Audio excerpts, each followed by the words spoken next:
1010, investigated reported disturbance at Acer Plaza. 10-4 dispatcher, verify address. That's Acer Plaza, repeat, Acer Plaza.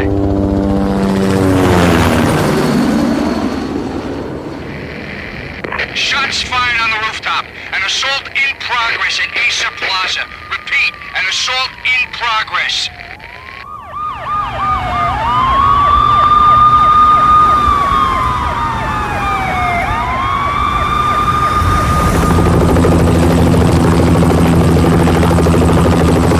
It's a war zone down here. 1085 dispatcher, need additional units. Additional units now. Officer in danger. Officer in danger. 10-5, please repeat. 10-5, all units, emergency. Officer in danger. Acer Plaza, repeat. Acer Plaza, all units. They were all dead. The final gunshot was an exclamation mark to everything that had led to this point. I released my finger from the trigger, and then it was over. To make any kind of sense of it, I need to go back 3 years. Back to the night the pain started.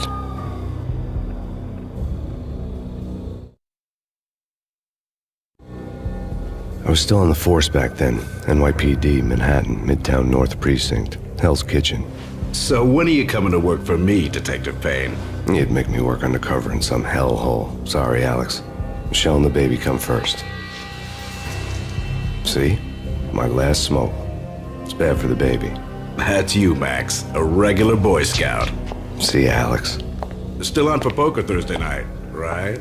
Like taking candy from a baby. Life was good. The sun setting on a sweet summer's day. Smell of freshly mowed lawns. The sounds of children playing. A house across the river on the Jersey side. Beautiful wife and a baby girl. The American dream come true. Honey, I'm home. But dreams have a nasty habit of going bad when you're not looking. The sun went down with practiced bravado. Twilight crawled across the sky, laden with foreboding.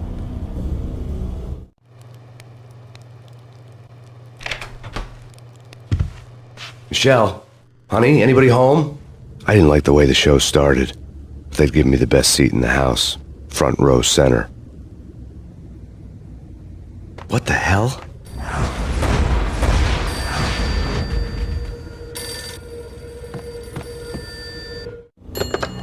Listen, someone's broken into my house. Call 911. Is this the Payne residence? Yes, someone's broken into my house. They're still here. You have to... Good. I'm afraid I cannot help you. Who is this? Hello?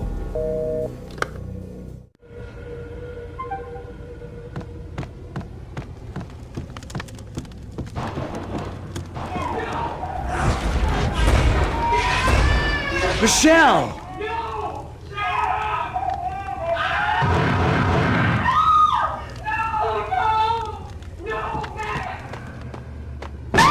Michelle! Please! I'm gonna hurt you! It's coming. Freeze! NYPD, drop it! Coming! It's gonna stop! No, please, God, no. God bless your fallen angels!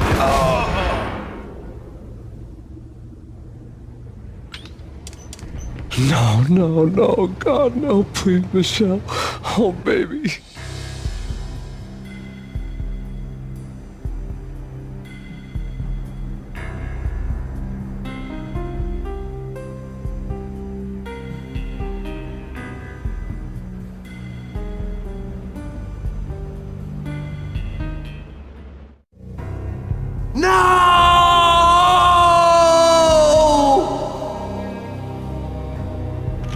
That was 3 years ago.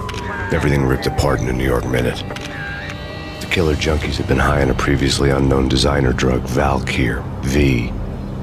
After the funeral, I told Alex I'd be transferring to the DEA. It took us 3 long years to get a break in the Valkyr case. Then, finally, 2 months ago, a dime dropper tipped us off that Jack Lupino, a mob boss in the Punchinello crime family, was trafficking. I went undercover. Infiltrated the worst mafia family in New York.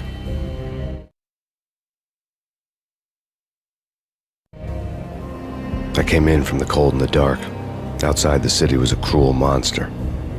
I've been slowly working my way from the small time to the big fish, trying to get to the source of the drug. Alex and BB were my only contacts in the DEA, the only ones in this decrepit city who knew I was down here. BB here. Something urgent has come up with Jack Lupino. You need to meet with Alex immediately at the Roscoe Street station. I hadn't had a face-to-face with Alex since I'd gone undercover. Outside, the mercury was falling fast. It was colder than the devil's heart, raining ice pitchforks as if the heavens were ready to fall. Everyone was running for shelter like there was no tomorrow. It didn't get any better when I got to the subway. The feeling hit me like a point-blank shot straight in the face. Something was not right about this. My Beretta stirred nervously under my coat, but the train doors had already shut behind me, and I was in for the ride. Next stop, Roscoe Street Station, and Alex.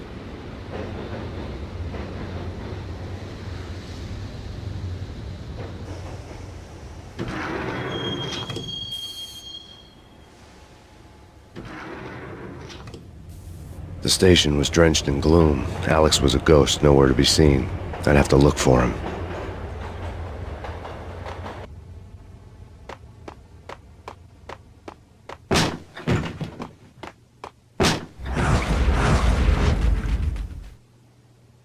Death was in the air at Roscoe Street. I'd have to find Alex fast.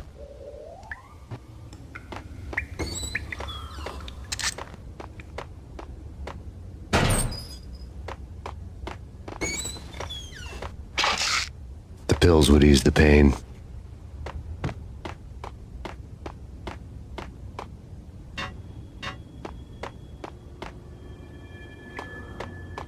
Wasn't Jake supposed to take care of this? He and Mickey are having too much fun. Yo!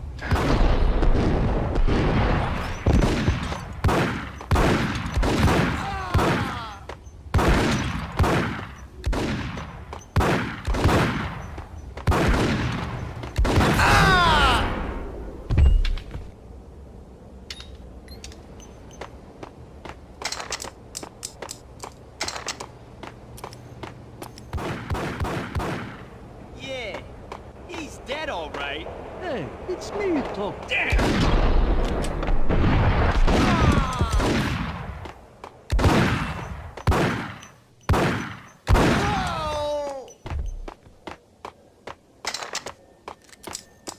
Yo, guys. Hey, we're getting around. What the hell?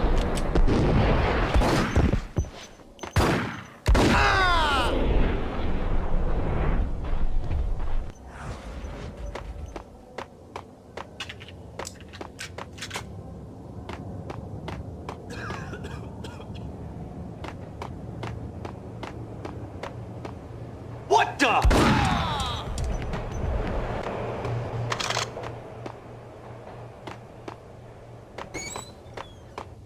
Sure.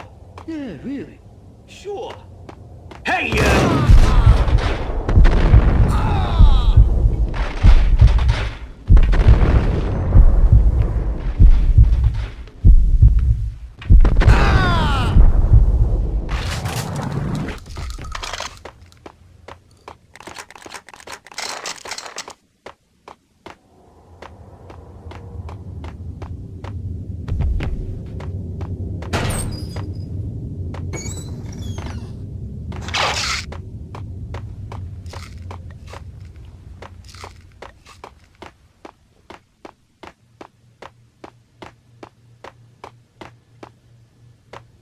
Kiss it good.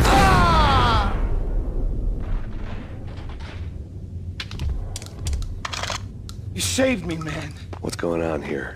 A massacre.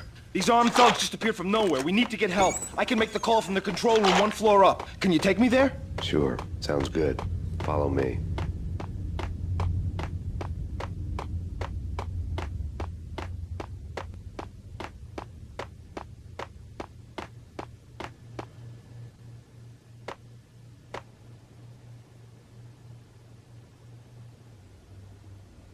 Home free. This way. hey! Look out!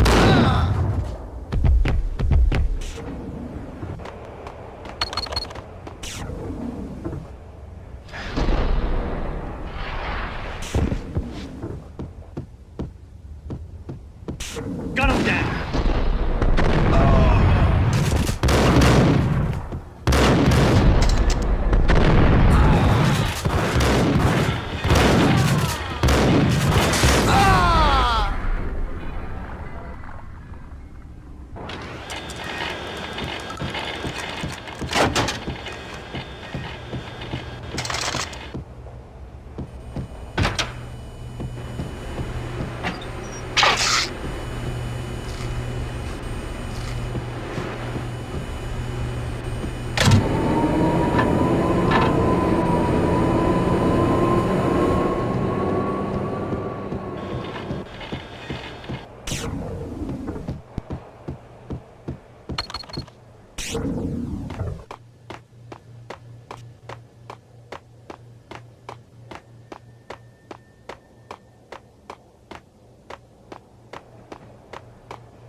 The train lit up like a Christmas tree.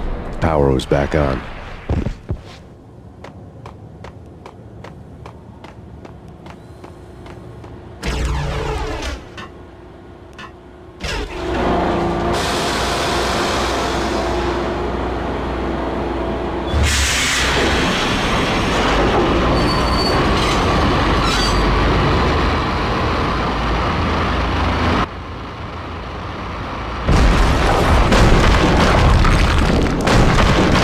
So much for being subtle.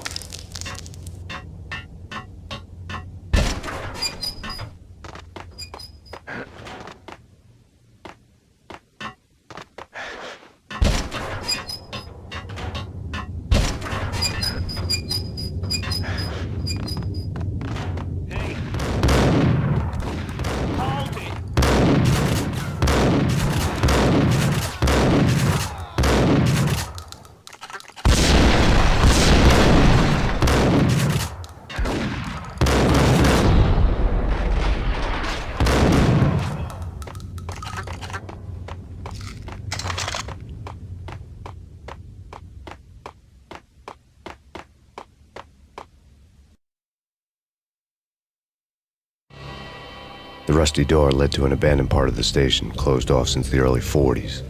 Something big was going down at Roscoe Street. Maybe that's why Alex had wanted to meet me here. Maybe not.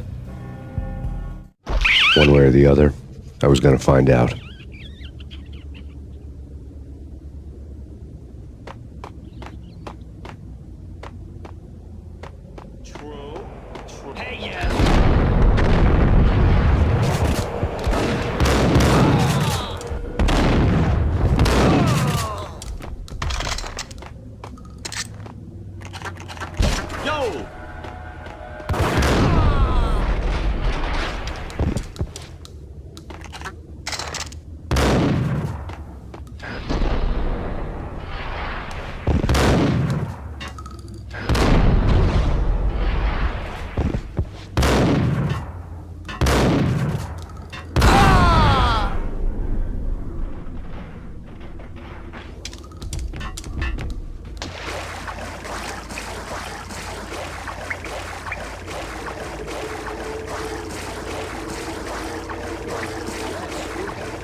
Spooky, but also it's like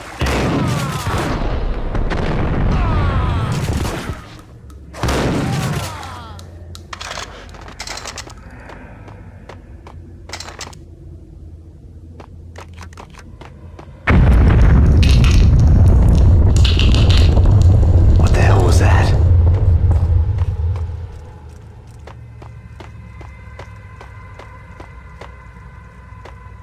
All done here. Give me the detonator. what are you talking about? The detonator. I thought you'd bring it. Whack the sucker! Get him!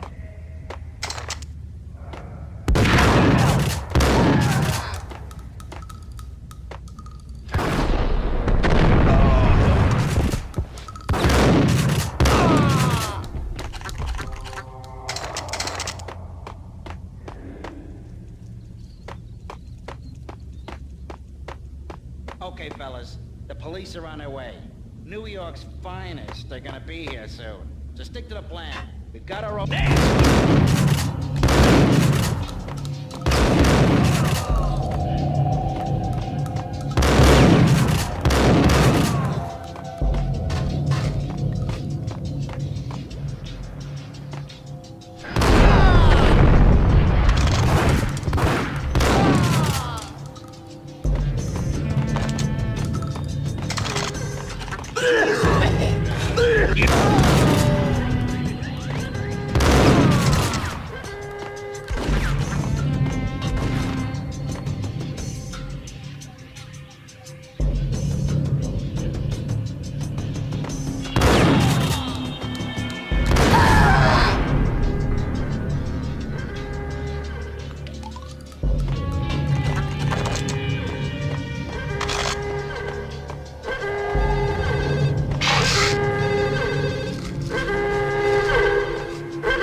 Bank robber's score lay on the table. The bank robbers have been after Acer Corporation bonds. The Acer success story had recently been on every channel and on the cover of every magazine.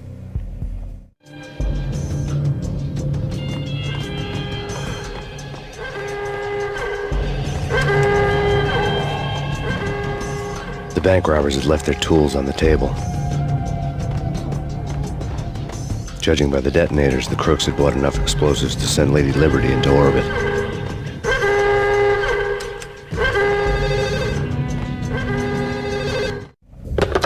We come to you now live from the crime scene. Who is this? Right back at you. This is Deputy Chief Jim Bravura from the NYPD. You are to cease your criminal activities and surrender immediately. Sure thing, Jim. Me and the boys have been talking, and everyone's real sorry. They'll never do it again. Who the hell is this? Being placed at the scene of a bank robbery wouldn't have tipped the odds in my favor.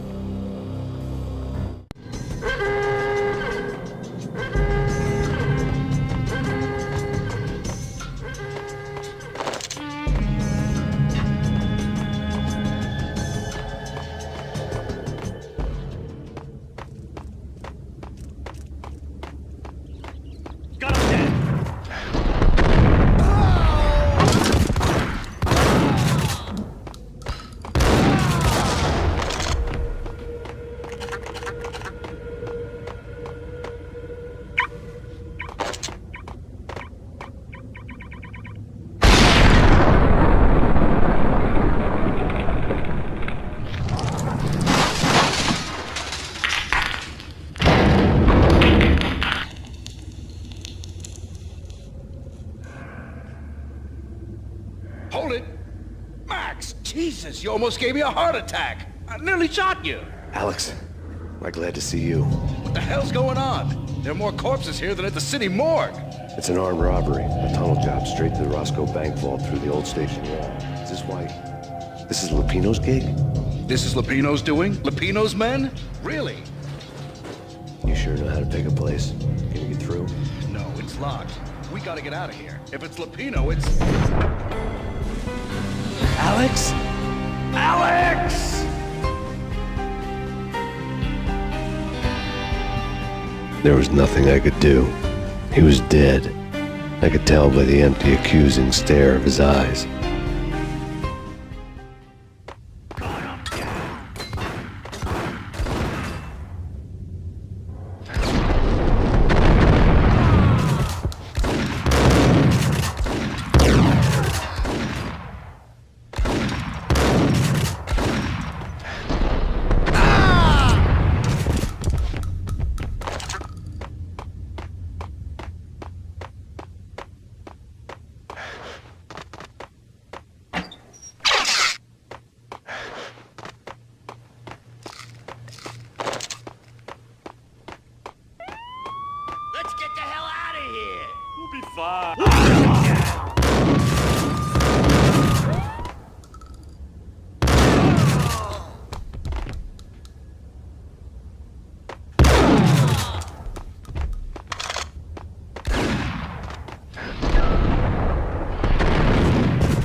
Alex had kept me relatively sane for the past 3 years. Now I didn't know how I felt. Somehow he had stumbled upon something big and ended up stepping on Jack Lupino's toes.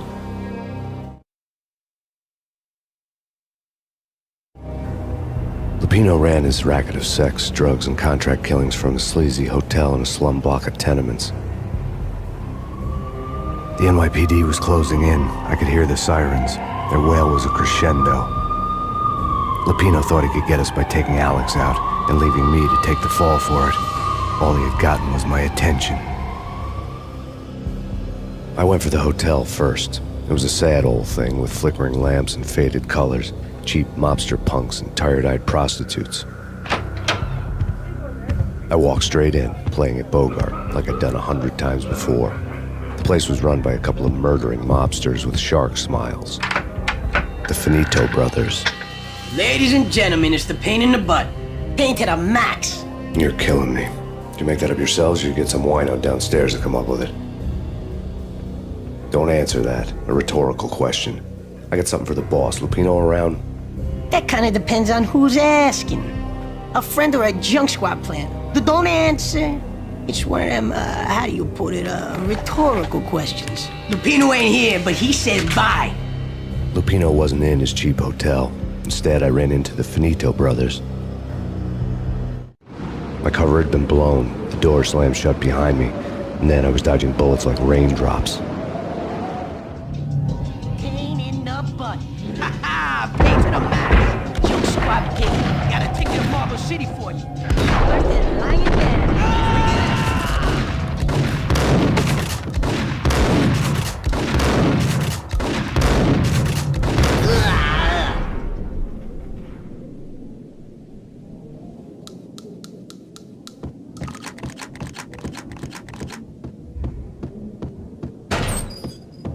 A letter on the desk caught my eye.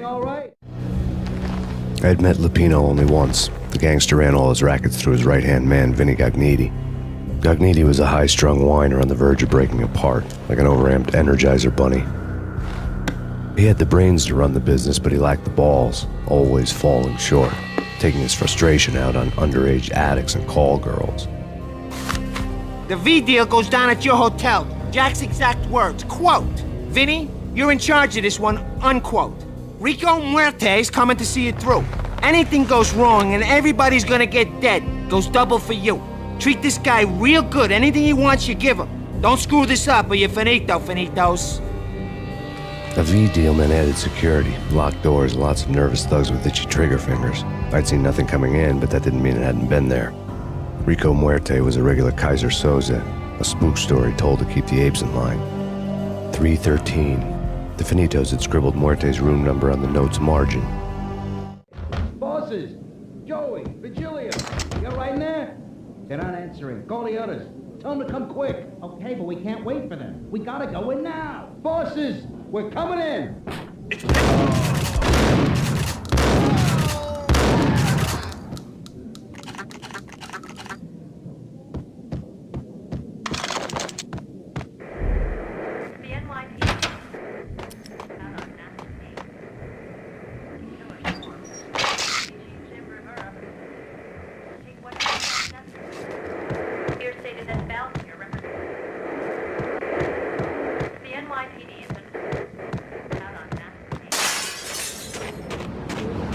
Something's wrong with the bosses. Payne's there. What the hell?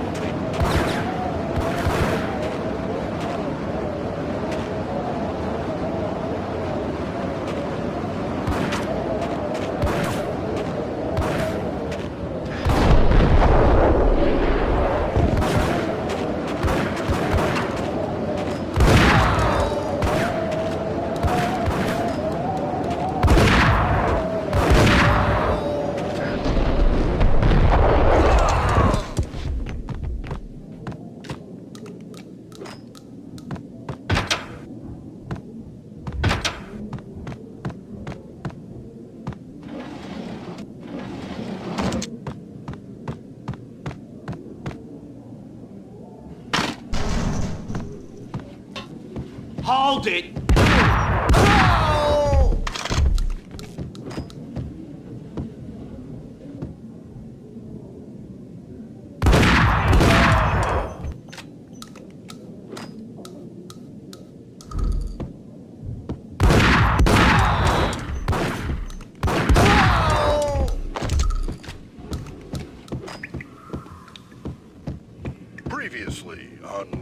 and ladies. Lady Amelia, Marquis Valentine asks for an audience. Thank you, Lawrence. My lady. My lord. And now, an all-new episode of Lords and Ladies, brought to you in part by Acer Corporation. It's Payne!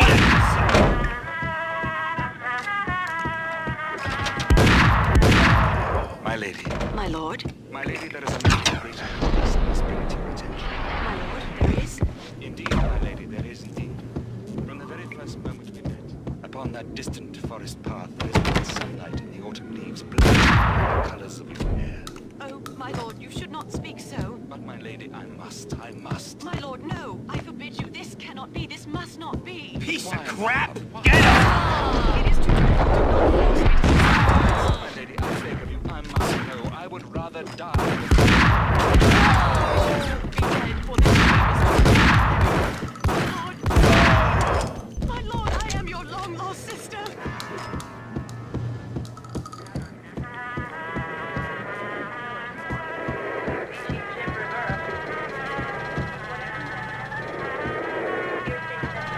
This party had been dead for a while.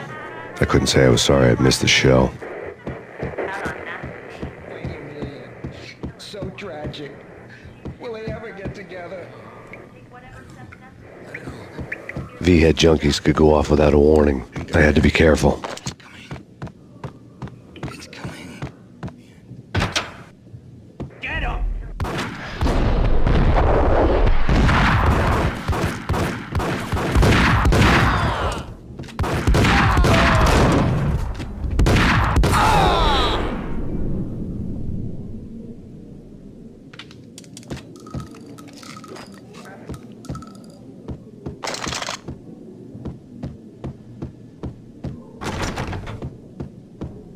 I'd found Muerte's room.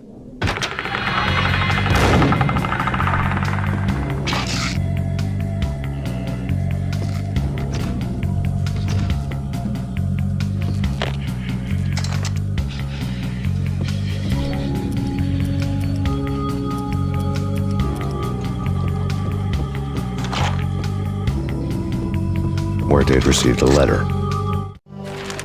Our investigation had turned up nothing to link Angelo Punchinello, the head of the Punchinello family, to Valkyr. All tracks had ended with Jack Lupino. The letter in Muerte's room was signed by the Don himself. It was the first hint that the Kingpin knew what was brewing inside his syndicate. The trouble you got into after the Chicago screw-up. The Punchinello family bailed you out. You have been waiting for a chance to pay us back. One of our trusted boys has a monkey the size of King Kong on his back. We need your special skills for backup on a major deal. Collecting evidence had gotten old a few hundred bullets back. I was already so far past the point of no return I couldn't even remember what it looked like when I had passed it.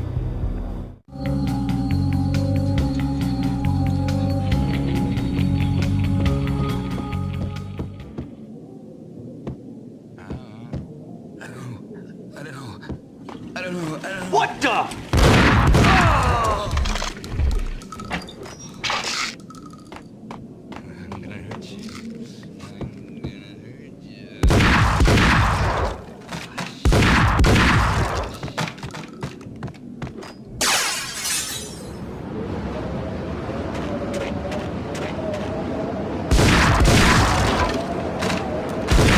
I didn't want to know what had happened here. It was not a pretty sight.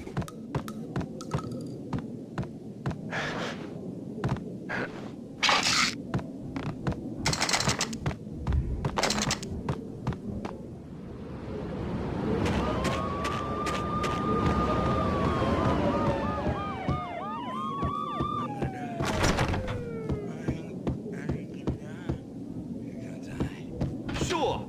Yeah, really. Sure.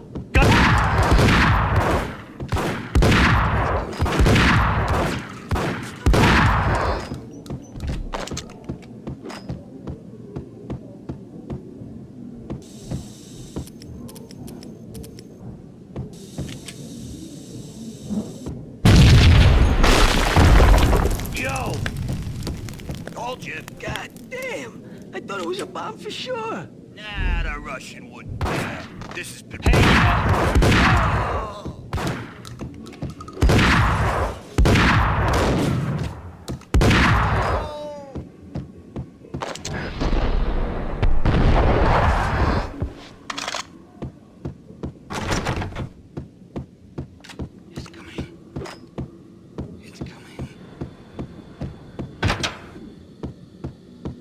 A hooker had left her diary on the table.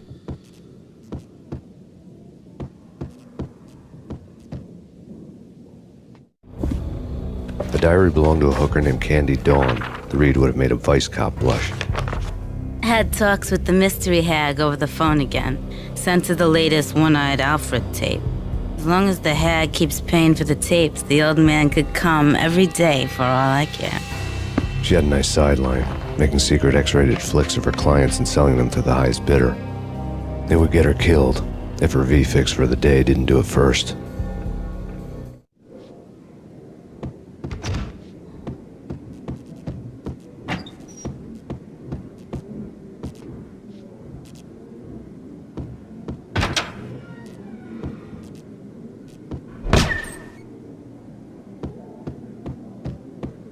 What the hell?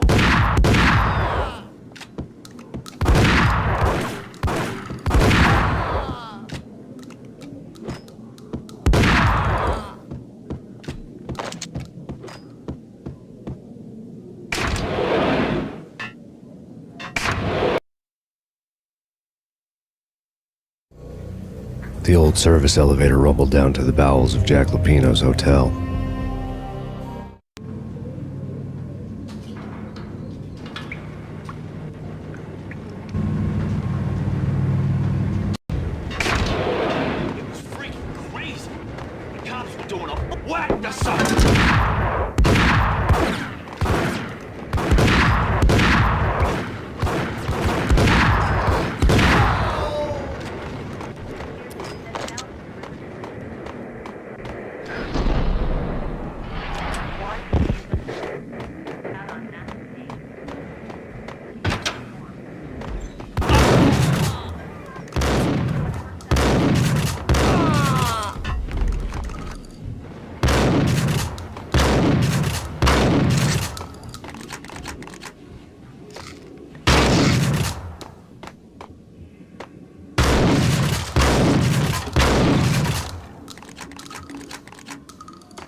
Exhibit number 1, a newspaper.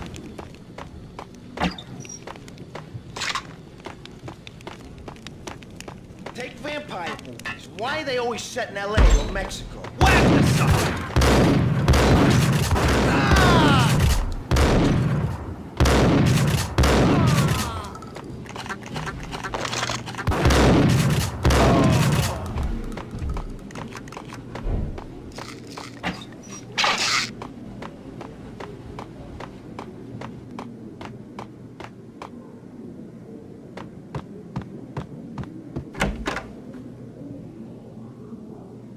Shit with the guns.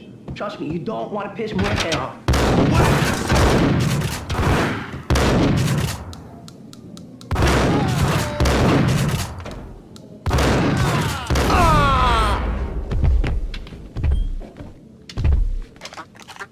A lifetime ago, this would have gone down as a narcotics arrest.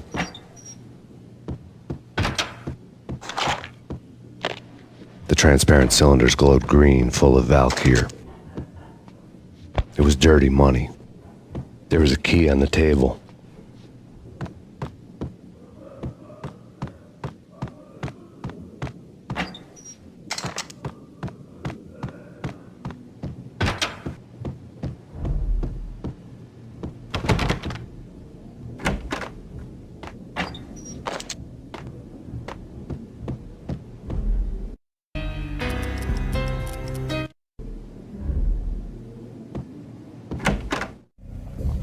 Two mad dog killers, ready to murder each other. They step into the next room, and I'm thinking, now they're gonna do it.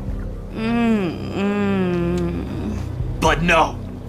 They sit down in front of a TV and solve their differences with the Kung Fu fighting video game. I tell you, Candy, I was so depressed, I strangled them both with the video game cables. Oh, Rico, you're so bad. I am, ain't I? Rico Muerte, big-time hustler. Who the hell? It's that cop. Muerte went for his gun.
The antique switchboard was still in use.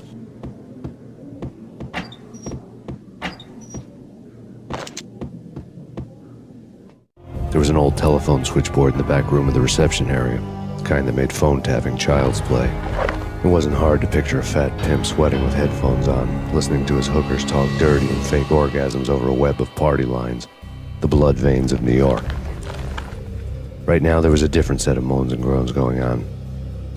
Boss, Goniti, it's Max Payne. He came, started capping us. He killed... Are you freaking kidding me? He's just one lousy cop. You better be freaking kidding me. Whack him. What's the freaking problem? Hello? Answer me. Hello? The word was out. A deadly virus released into the city's corrupt circulatory system. Something wicked this way comes. Max Payne at large.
Turn around, walk away, blow town.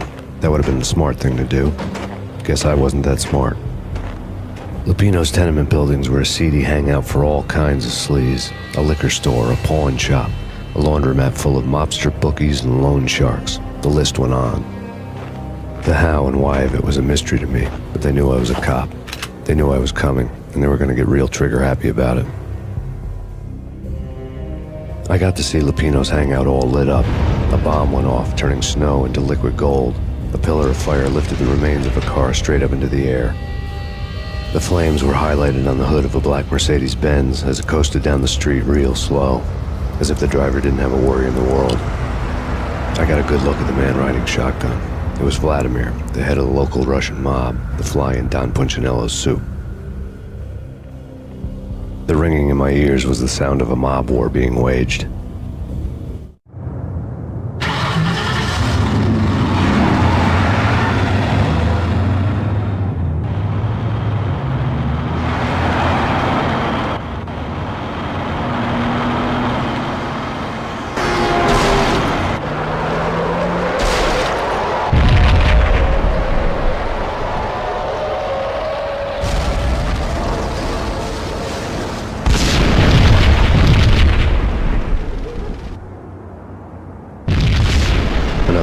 exploded inside the closest slum building. It was a lucky break. The goons inside were spooked, but luck always came with a price tag. More bombs could still be ticking inside, and the cops would already be on their way. Jack Lupino's suite was on the top floor. At least it used to be, before the explosive makeover. I don't know, man. What the?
The whole building was rigged with explosives.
A beaten-up phone in the entrance hall was ringing.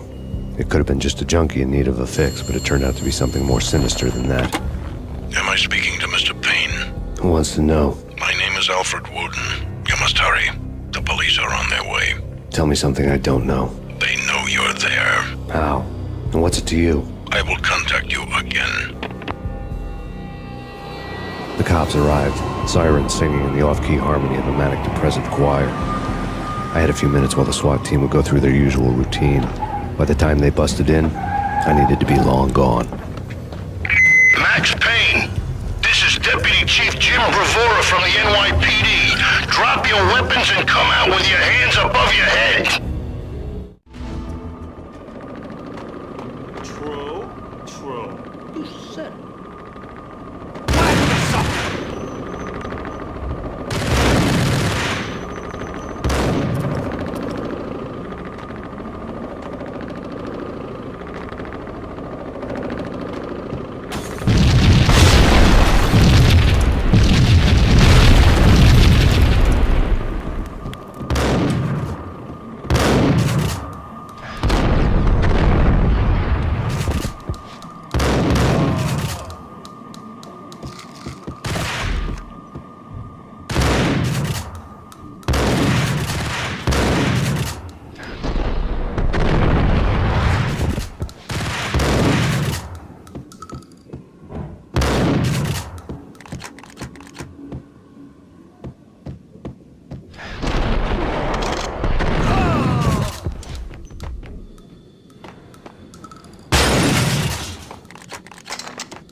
I couldn't get past the door without a key.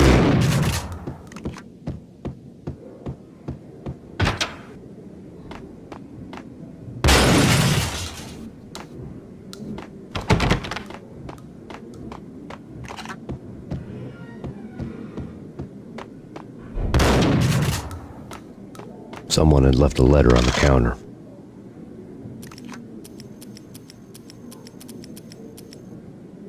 There was a key on the shelf.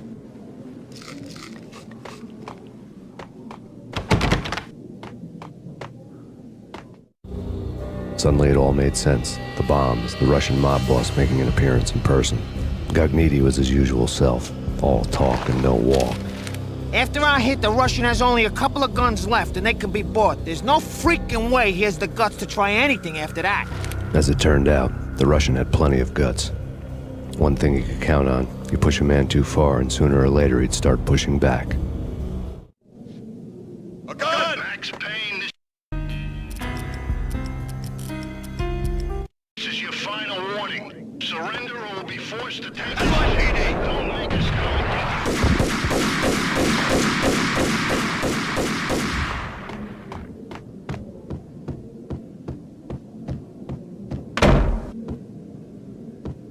What the hell?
The bombs had destroyed all the stairs up to Lupino's office.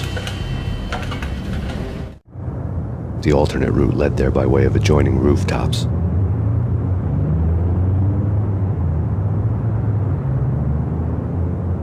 It's never been this cold. Never ever. It's like the sky's falling. Yes, sir. It's the end of the world as we know it. And I don't feel fine. I don't feel anything. Not a thing. I'm freezing my butt off.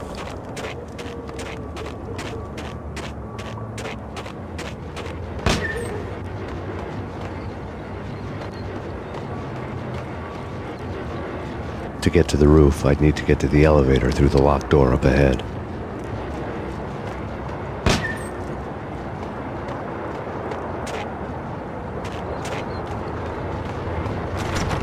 Pizza delivery.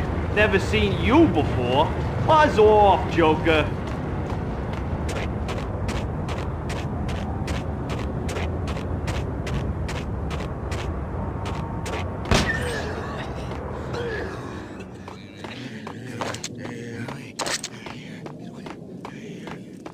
Max Payne.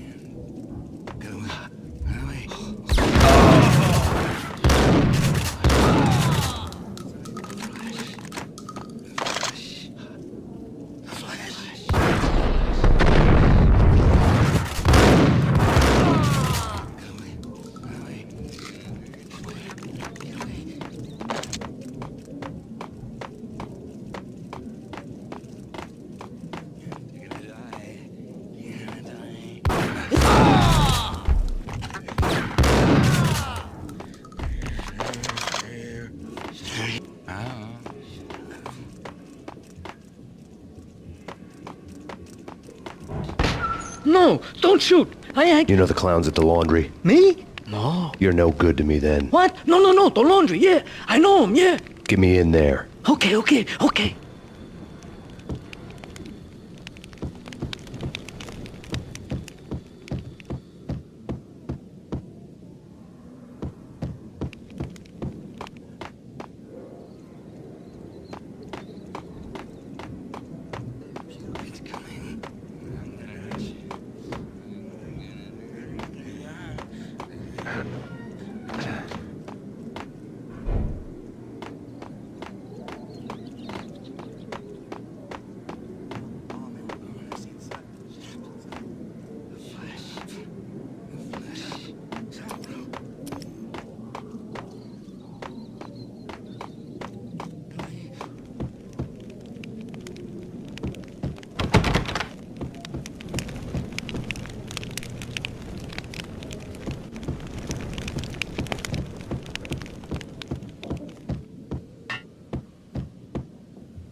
No problem, man. I'll come to the laundromat with you. I'll get you in.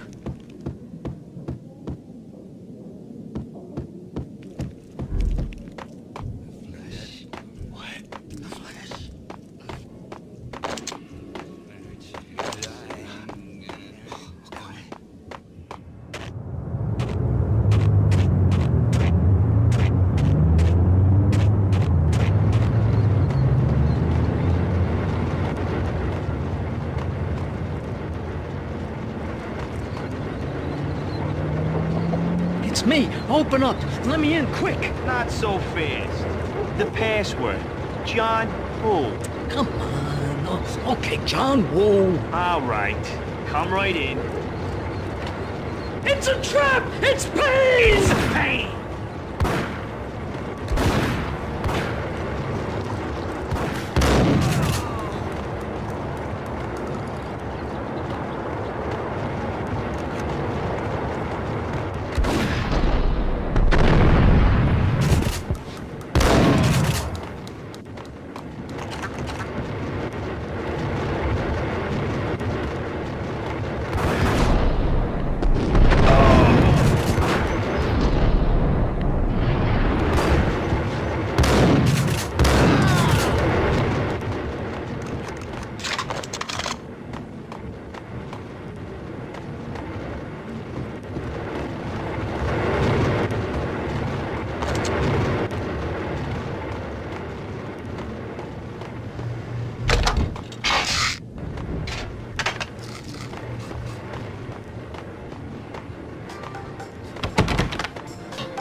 New York City is in crisis tonight. with reports of Valkyr-related gang war in the streets of the Bronx. Apparently, Max Payne, wanted for questioning in connection with the slaying of a DEA special agent earlier tonight, is waging a one-man war against his former partners in crime. Among the listed casualties so far are notorious mafia members Joey and Virgilio Finito, as well as Rico Muerte, himself a fugitive from the law, and a suspect for several murders in the Chicago area. The NYPD has been placed on full alert. A citywide APB has been put out on Max Payne. Deputy Chief Jim Bravura has promised to take whatever steps necessary to bring him to justice. What those steps may be remains to be seen. For NYCNN TV News, this is Kira Silver.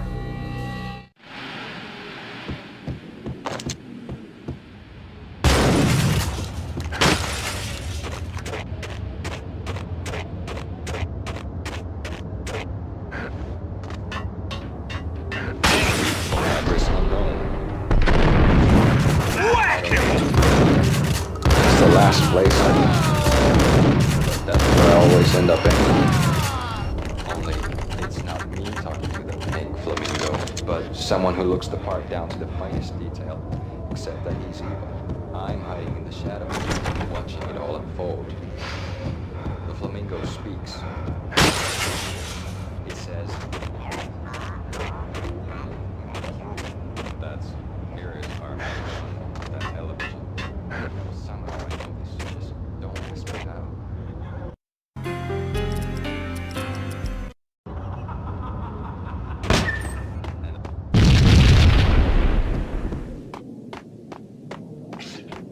Red, blue, or green? It's always red or blue.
Vinny Gognitti, just the man I've been killing to see. Payne? Freaking fed! I knew from day one there was something screwy about you. What do you think you're doing? You're a freaking cop. You ain't got squat on us. You can't just come in here waving your piece like it meant something.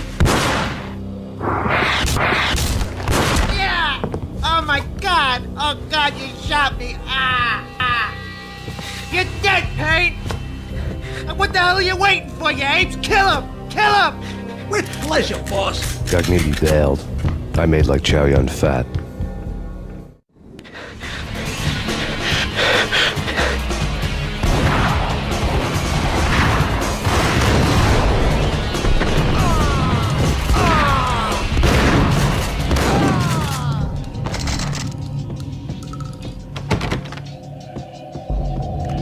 A crumpled letter lay on Gognitti's. The letter was addressed to Don Punchinello, but Vinny had never had the nerve to finish it. Jack's gone voodoo. Just the other night, he shot Dino because he wanted to see what his brains looked like splattered on the wall. He's a freaking mad dog. We're running out of men and business fast. Gognitti had been living in mortal fear of his boss. Jack Lupino was a psycho. Desk.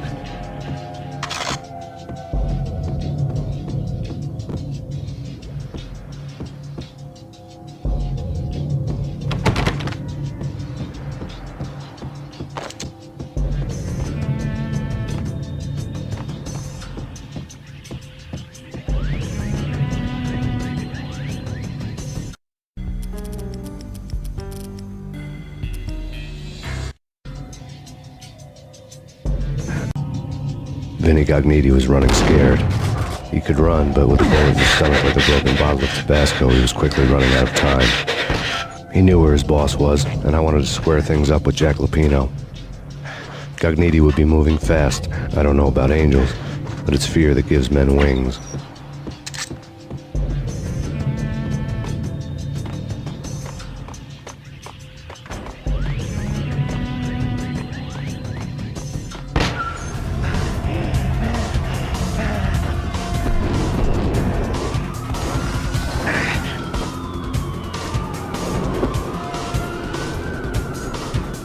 Cogniti hitched a ride. To catch him, I'd have to follow his lead.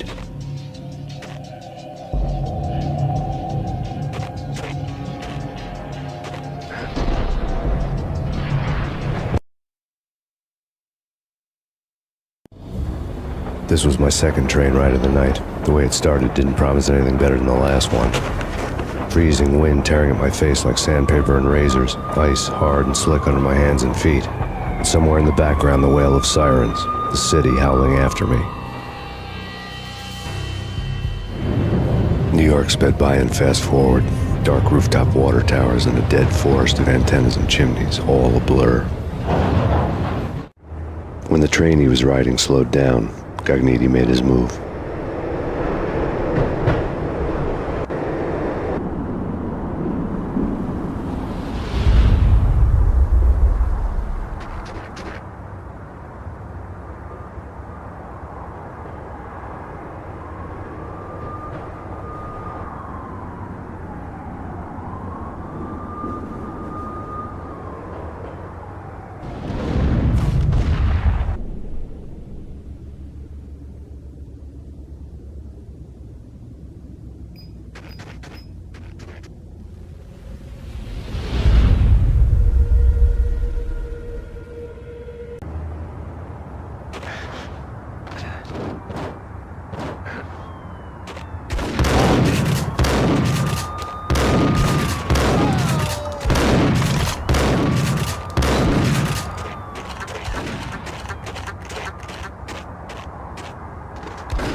It's Payne! He's coming down the stairs! Shoot the bastard! Okay, boss, you got it. No problem. All right.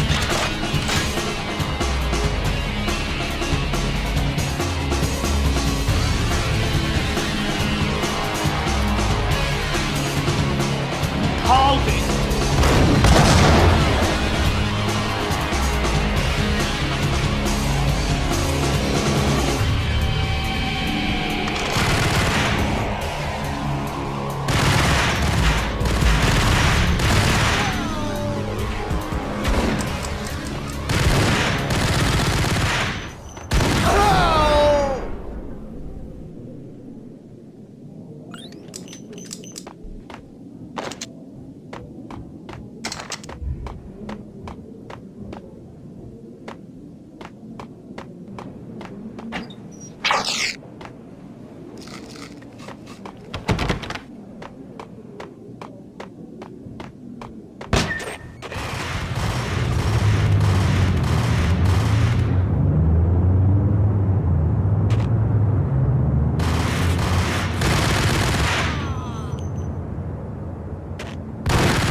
quick, goddammit! Payne! I'll kill you, you lousy freaking...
Gagniti ran out of steam in a dead-end alley with steam boiling out of the sewer grates like all the fires of hell were burning high beneath us.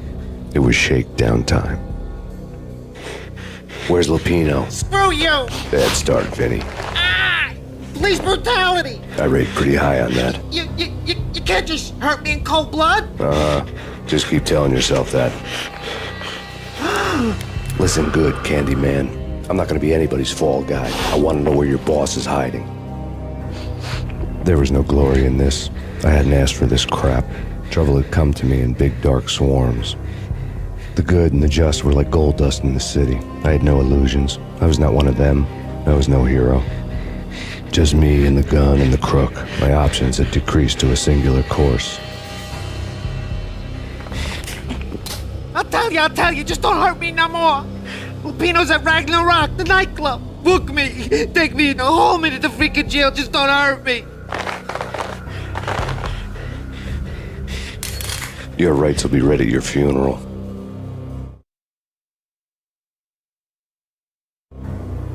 Ragnarok was Lupino's private nightclub, a den of drugs built into an old theater. I knew what waited inside.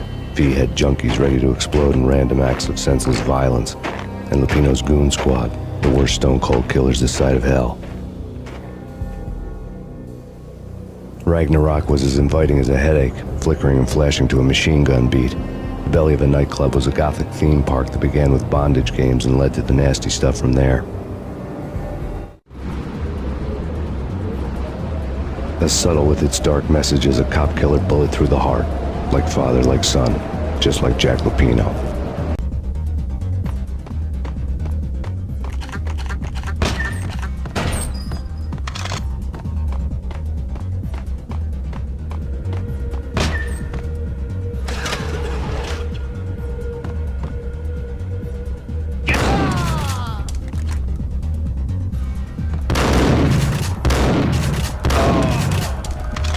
The book had never been a bestseller.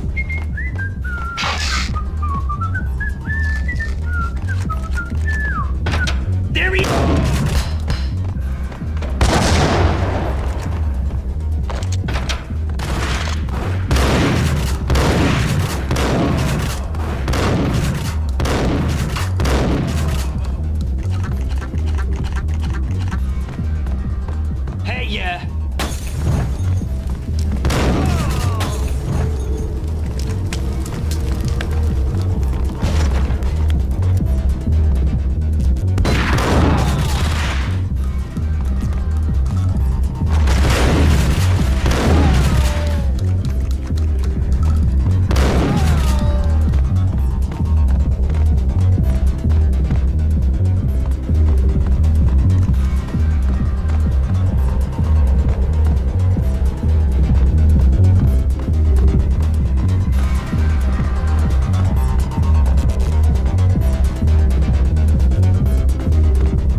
books on the occult had been piled on the table.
Hold it.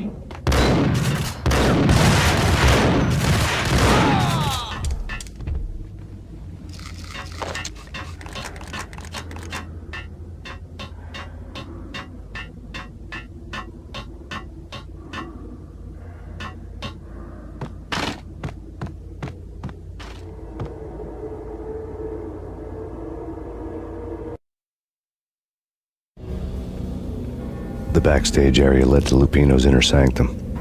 The hot air inside was like an invisible wall, thick with incense and something else, a sickly sweet smell that made you gag. This was the rotten core of the Big Apple. Lupino lurked somewhere ahead, like a spider at the center of his web, waiting. The vapors in the air started to make my head swim. Torn pieces of a letter lay scattered on the sofa. The flesh of fallen angels! Come to me all! Astaroth, Beelzebub, Asmodeus, Baphomet, Lucifer, Loki, Satan, Cthulhu, Lilith, Ella! Blood to you all! Secrets. Living under the skin of reality. I've seen it. The corruption of flesh.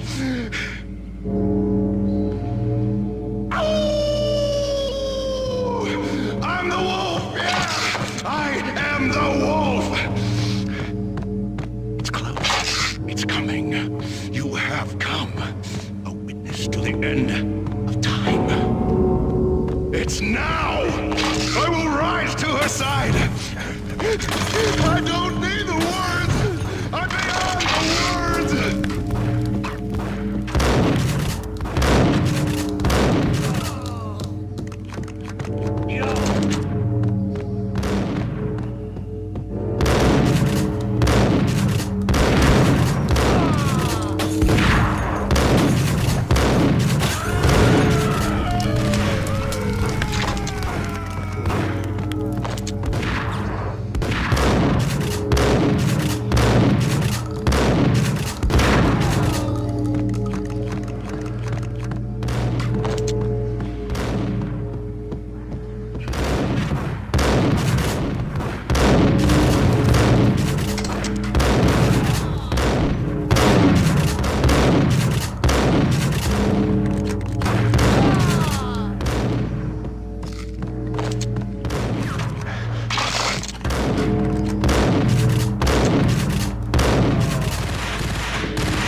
I had known there'd have to be a catch in it somewhere, and this one was the Empire State Building of catches. Lupino was pumped up and dying to go 15 rounds with a mutant alligator. And then he started this spooky monkey talk, straight from a bad dream. Mine. I have tasted the flesh of fallen angels. I've tasted the devil's green blood. It runs in my veins. I've seen beyond a world of skin, the architecture of blood and bow and arrow. Death is coming! She is coming, and hell follows with her. This is the twilight winter. I am ready to be her son. Her time is now, and all who stand in her way must die!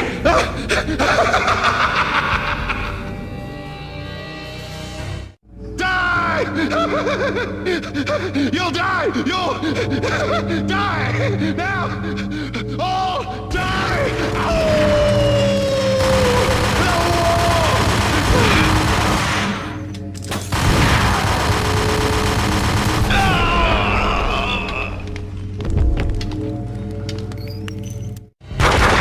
When Lupino finally went down, I wanted to make real sure he'd stay that way. V was a bad monster. Turned them into friggin' zombie demons from outer space. I think he's dead already. Huh? And that's when it happened. But dead or not, You've got the wrong guy. In stepped this knockout femme fatale holding a gun to my face. I returned the favor. Lisa Punchinello. Lisa Punchinello was the Don's wife. Mona Sachs. Lisa's evil twin. Your safety's off, evil twin. You might hurt someone with that gun of yours. Lisa's the damsel in distress. I'm the professional. I'd blow you away without batting an eye. Sure, and you can check out my credentials splattered all over this joint. Jack couldn't have framed you. Not the state he was in. We're after the same slime bag. Angelo Punchinello's the one who murdered your friend and framed you with it. You know this for a fact. I've got my sources. I don't have a clue these days. I just shoot them as they come. Who put a contract on the archfiend? This one's mine. I hate the guts of that sadistic wife-beater. Why not pool our bullets for this one? I thought you'd never ask. My finger was starting to twitch. How do you like your whiskey? I'm easy, as long as you don't try to slip me a Mickey. You're a real angel, Max. It was good stuff. Tasted sweet as honey going down. Nothing personal. Can't risk you going berserk and getting Lisa killed.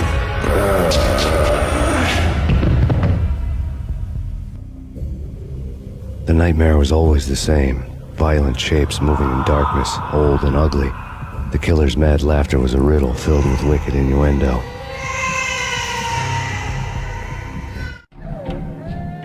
Somewhere, the baby was crying.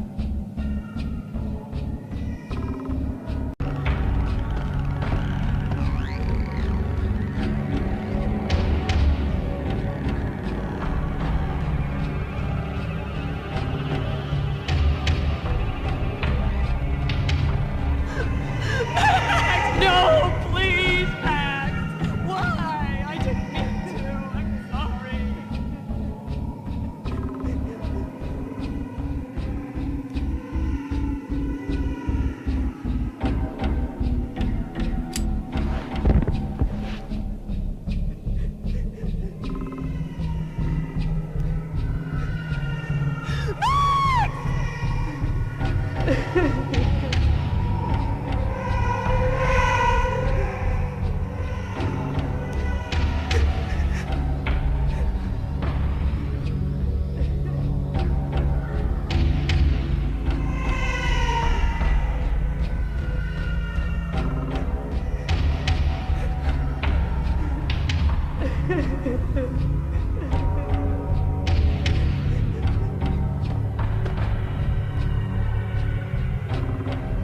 Should have known it when we found you snoring next to Lupino's corpse.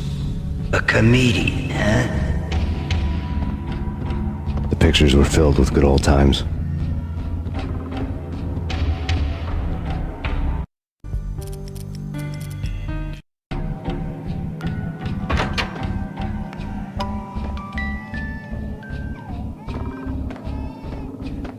I really love to watch cartoons.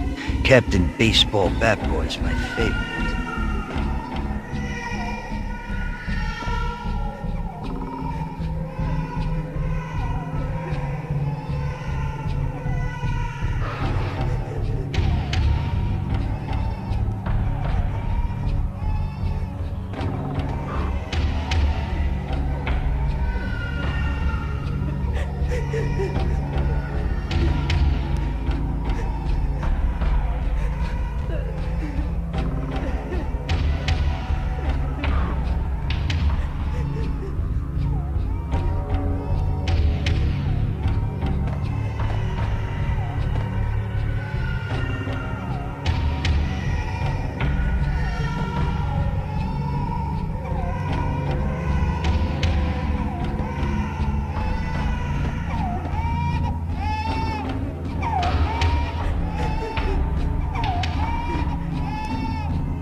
No. No, no, please, God, no.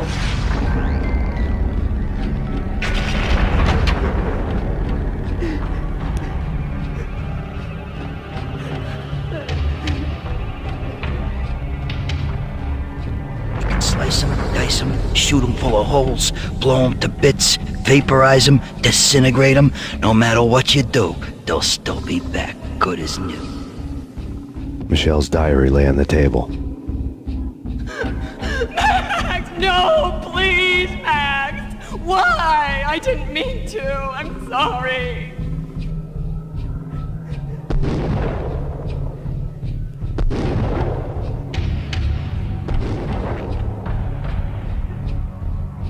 Murderer! You killed her! Nothing like that ever happens in the real world.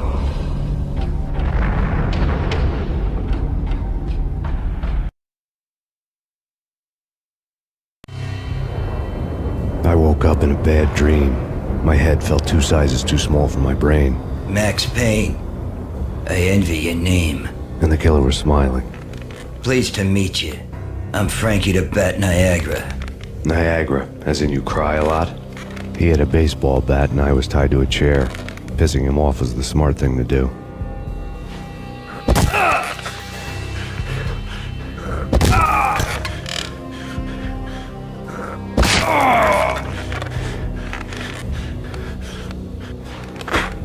Nothing wrong with a little laugh now and then. Take me, for example. I love to watch cartoons. Cartoon violence is a fascinating thing. Let's take a break. I need to take a leak and maybe grab a cold one at the bar. Don't worry. I'll be back to finish this off. And then, it's checkout time. You play, you pay, you bastard. He swaggered out, and the door clanged shut behind him, locks clicking into place. Everyone makes mistakes. Mine hadn't been to crack jokes about the goon with the bat. He'd have cracked my skull regardless. It hadn't even been to trust a girl with a gun. I had blindly gone after the first bad guy on my hit list when I should have been aiming further up the ladder, at the head of the Punchinello family.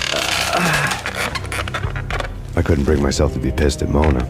Guess I had a soft spot for her pretty face.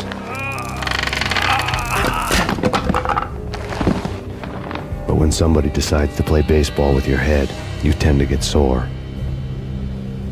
They had dragged me back to the basement of Lupino's hotel. I was beaten, bruised, and blue. I felt like the chair I had broken to get free.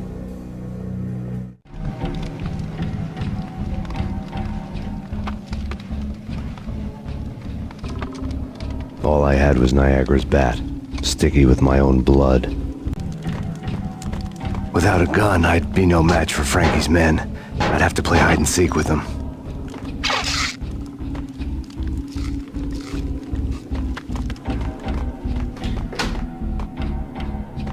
It's Frankie's turf. Oh, what the?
things were fast going from bad to worse.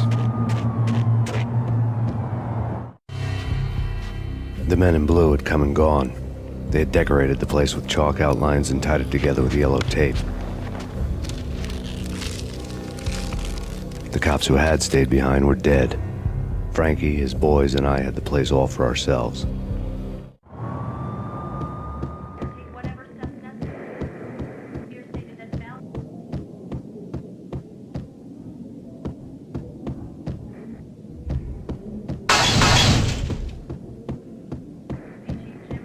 Just forget about it. Just forget about it. Hey, just forget about it.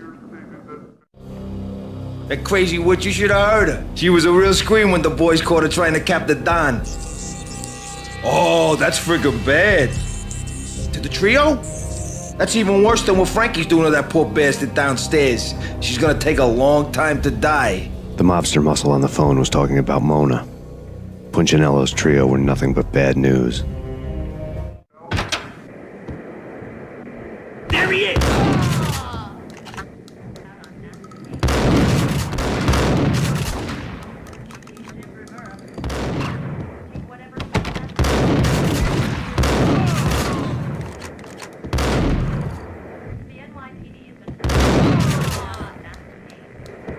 More evidence that Punchinello didn't like me much.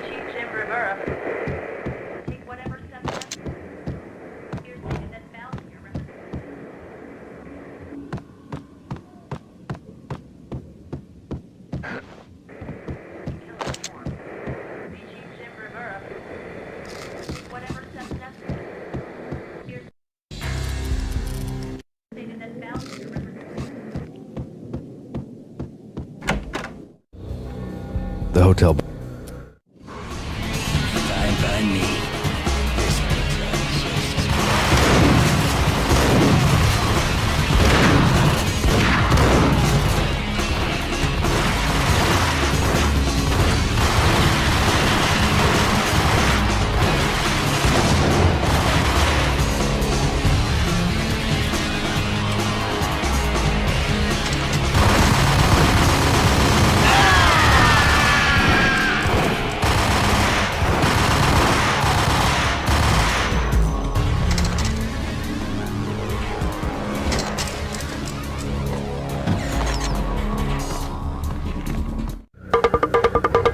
You think you've been a lovely aunt.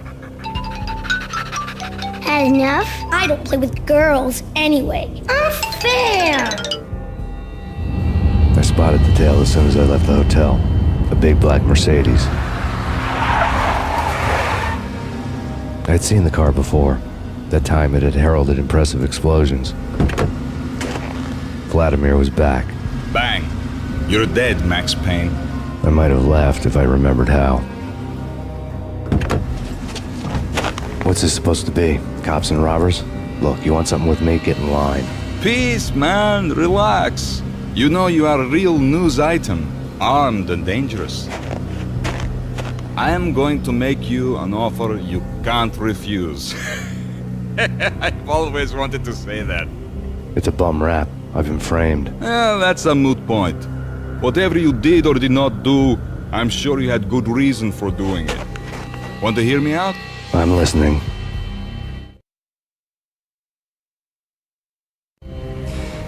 Punchinello messing with V is bad for business all around. But that's not all. There is this guy, Boris Dime, used to pull jobs for me. He's the captain of the cargo ship Charon. Now the bastard turncoat has gone over to the other side, Punchinello's. The ship's loaded with high-res hardware, guns, my business. If Punchinello gets hold of that cargo, he's won and I have lost. And you'll have your work cut out for you. If you want to get to Punchinello, you need heavy-duty persuaders. I am just the man to get them for you. Change the ship back under my flag, maybe pop 2 in the traitor Dime's head while you're at it. You'll get enough guns to start the apocalypse. You in or out? Let's get this show on the road. Vladimir was one of those old-time bad guys with honor and morals, which made him almost one of the good guys. None of us was a saint. The Brooklyn riverfront was a maze of rusty containers, sharp-boned cranes looming up from the snowstorm. On a night like this, you couldn't help but think of the dark army of dead men sleeping with the fishes, cement shoes in line. No Minotaur lurked in this labyrinth, but somewhere out there, on the clanking deck of his cargo freighter, the skipper of the Chiron was waiting, like the ferryman of the River Styx. Hey!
I doubted the letter was a receipt.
I had found Boris Dime's ship.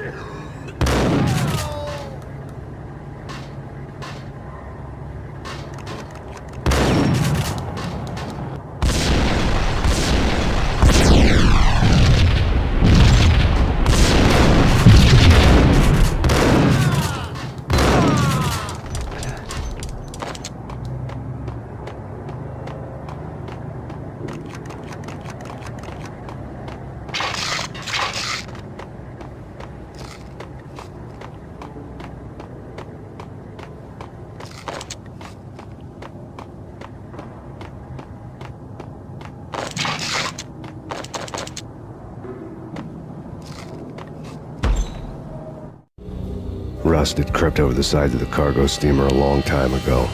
Boris Dime would be on board. I'd have to smoke half of his crew to even get near the gangplank. Guns were probably being kept in the hold, buried amidst the rats and oily water.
Angie, tell me, how much did Dime cost you? I bet it was more than his name. Max Payne. Right the first time. You're dead, punk. You sure you're not confusing me with Boris here?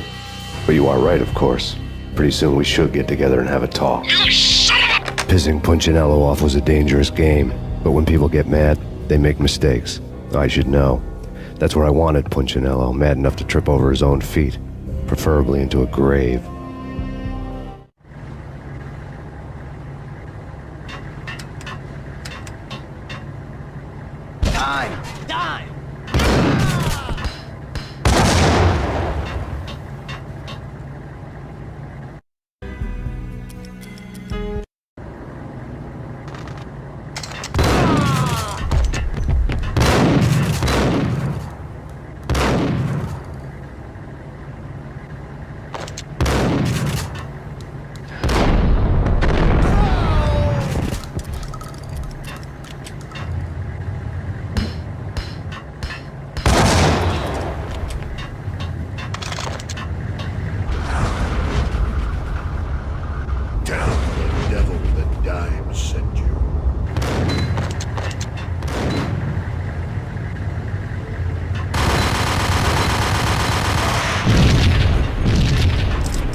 You know how to handle yourself.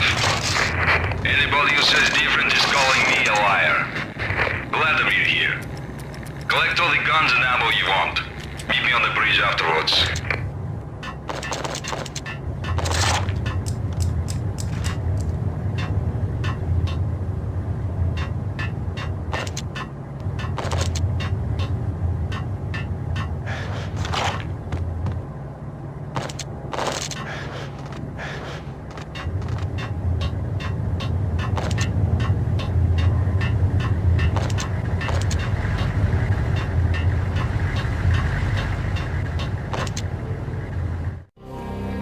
Did you get everything you need? Check. I owe you. Anything you need. This is my solo.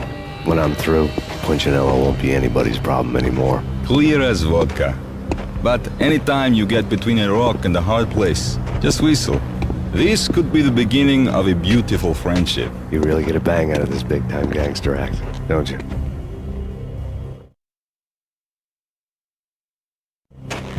Even with all this firepower, I figured I couldn't get to Punchinello at his manor. I could only hope that he wouldn't pass a chance to hear me beg to see he's won. This is Max Payne. I want to cut a deal. Payne, you're a dead man. That's what everybody keeps telling me. I got your ship and her cargo. I want to meet. No pain, no gain. Capiche? You know my restaurant? Yeah, I know it. 1 hour. Punchinello's restaurant had seen better days. Snow was falling like ashes from post-apocalyptic skies, but that was outside. Things would soon get hot in the Don's restaurant. I knew it was a long shot, Angelo Punchinello actually showing up, but there was no crime in hoping.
Punchinello was burning to get me.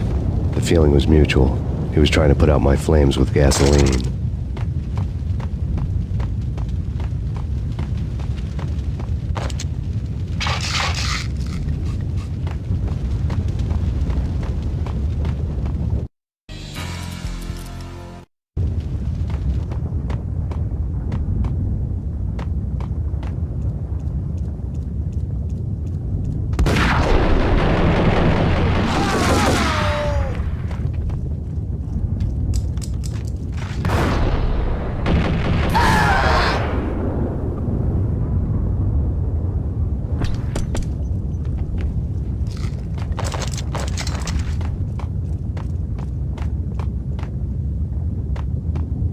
The mobsters have been guarding a real treasure, the way out of this disco inferno.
Dad had seen my smoke signals.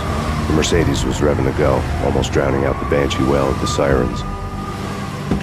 You coming? We'll drop you off at the Punchinello Manor. Sounds good to me. When this is over, look me up. I could use a professional like you. I'll keep that in mind.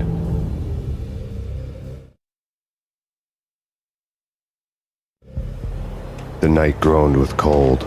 The garden lights flickered nervously. In their light, the falling snow was dead white before the darkness ate it up. I had heard the stories. The trio were mad dogs. They'd have hung the heads of their enemies over the manor gates if the capo had only let them. Punchinello wanted pain. He'd see the pain. The trick in my situation was that there was no trick, no matter what the movies tell you. No rules, no secret mantra, no roadmap. It wasn't about how smart or how good you were. It was chaos and luck, and anyone who thought different was a fool. All you could do was to hang on madly, as long and as hard as you could. Someone had graciously left the back door open for me and killed the guards. My money was on Mona. I knew the trio would be standing between me and Punchinello. I had read their rap sheets, thick as phone books. No one would be walking out of here alive. The numbing cold of the broken night had followed me in. Upstairs, the trio tangoed down the manor halls to the silent rhythm of their murderous hearts. The blood of their victims rust on their lips. Vince Mugnano, Pilot Providence, a.k.a. Big Brother, and Joe Deadpan Salem. The pistol was a frozen lump in my hand, piercing the skin, gnawing me to the bone.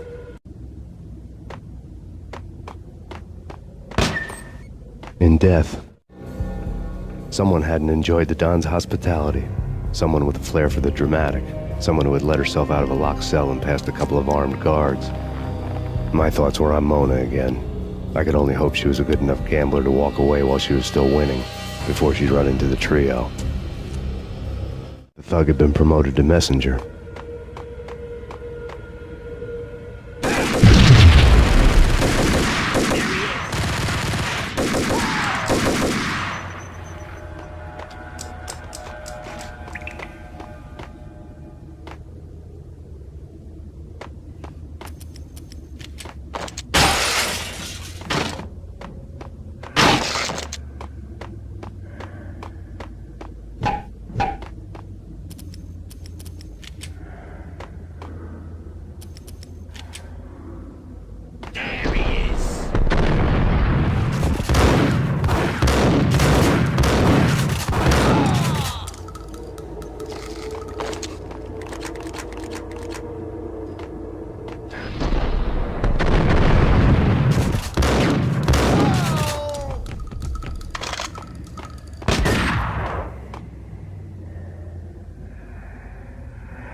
Someone get the guys from here! No one's going in. Too late. He walks in, we waste him. Vinny and John and Pilot won't get the credit for this kill.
It didn't take me long to run into the trio.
One down, 2 to go.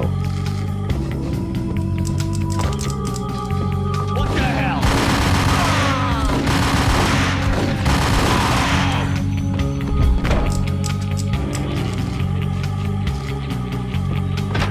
My fortune had been told.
for her.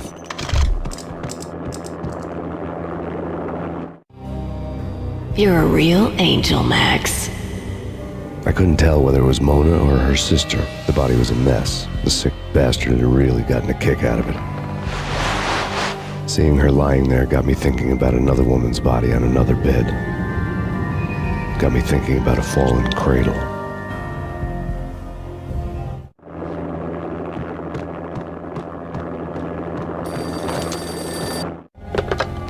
Max Payne. Talk to me. Alfred Woden. You've got company. An armed helicopter just landed on the manor grounds. You must hurry. The more the merrier.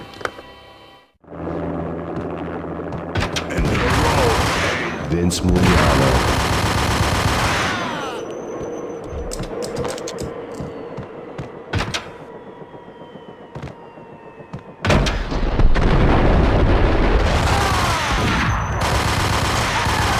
Punchinello's trio was done for.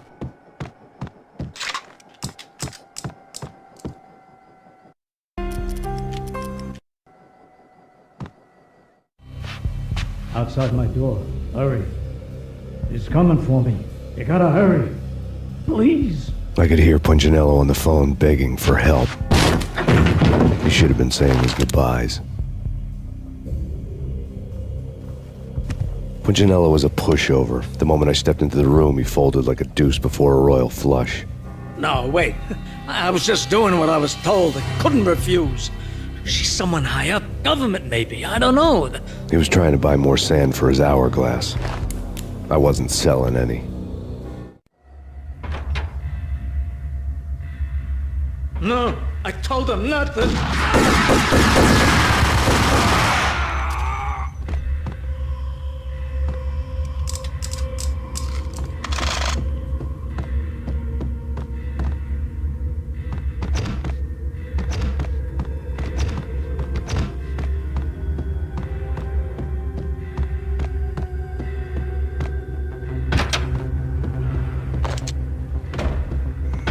Drop it. Don't move. Game over, Max Payne. I could tell when I was outgunned. It was time to take another beating. The mystery witch was a real barracuda. Trouble on dagger heels, a smoking assault rifle in her hand, and an army of killer suits behind her. How sweet. I get to kill two birds with one stone. Sooner or later, it was going to catch up with you. Mr. Payne, it's time to show you the benefits of my brew. Be a good boy now. You'd find that Lady Luck was really a hooker. You were fresh out of cash.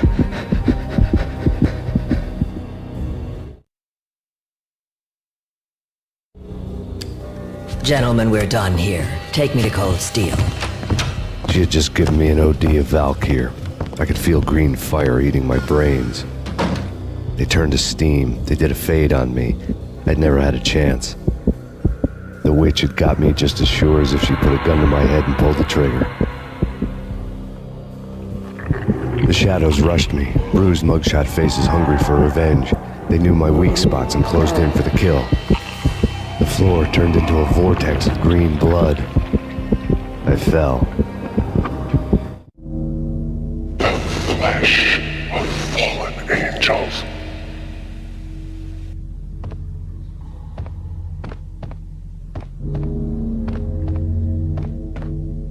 Who's there? Max? Max, is that you? Max? Where are you, Max? Please. No, please, Max, no. I'm sorry. Please don't, Max, no. Max? Where are you, Max? Please. The letter was staring at me. Bartender is shiny stuff and dreams are made of stooped necromancers. He sings like a banana wrist, having strayed too close to the constellations on their shaved skulls. It was a bad line in a prank call. Someone spouting insane babble. I couldn't make sense of it. But I had an overwhelming sense of deja vu. The caller's voice sounded oddly familiar.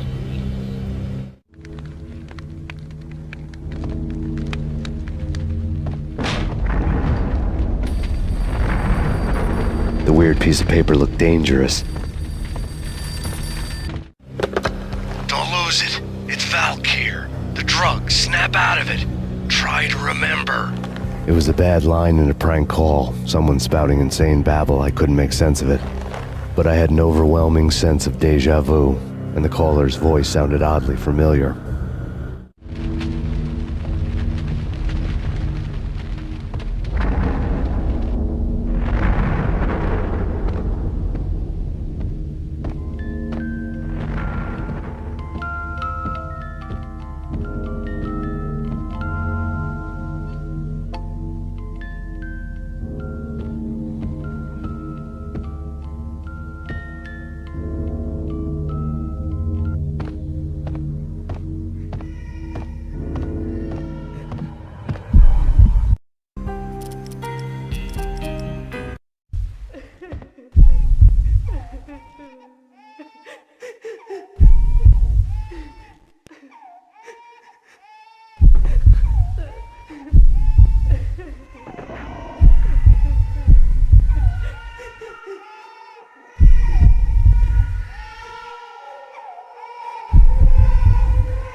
Max, something happened at the office today. A strange memo. Something about Vikings. Honey, I gotta run. You can tell me all about it this evening. Have a nice day, darling. The bullet holes were rubies on her chest, blood glowing on her ivory skin. She was so beautiful. The killer was smiling. The flesh of fallen angels.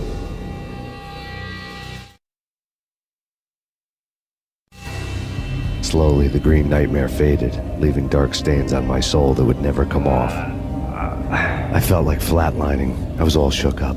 I woke up in a cold sweat, sick and tired to the bone, lying in a puddle of my own puke. The hag had said take me to Cold Steel before it had all gone crazy. It was a clue, the only one I had. It took me forever to crawl back to my feet and hit the road, but when I did, I drove straight to Cold Steel Foundry outside the city. There was a whole lot of action around the place for a freezing winter night. Trucks coming and going, men running. I had the drop on the mystery witch. She thought I was dead. I was on her blind side. I was going in. The bad trip had put me in a crazy mood, adrenaline pumping through my aching veins. Staggering on the mill roof in ice and snow and wild wind, I was a ninja. My kung fu was strong. I wasn't kidding anybody. At best, I was Superman on Kryptonite about to fall through a skylight, down to where it was all going down. A half-abandoned industrial area in the middle of nowhere. The factory was a perfect front for any number of illegal activities.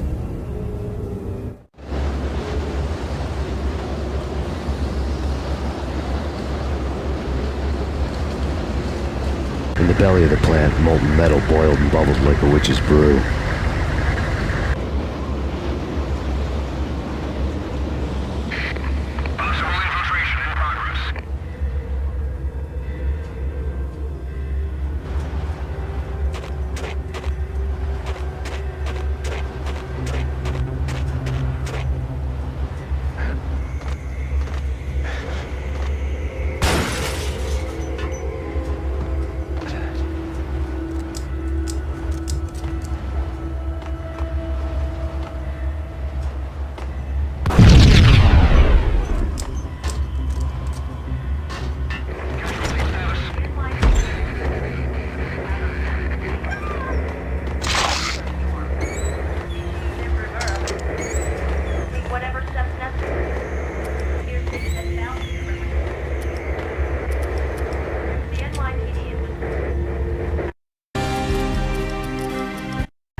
Can you believe it?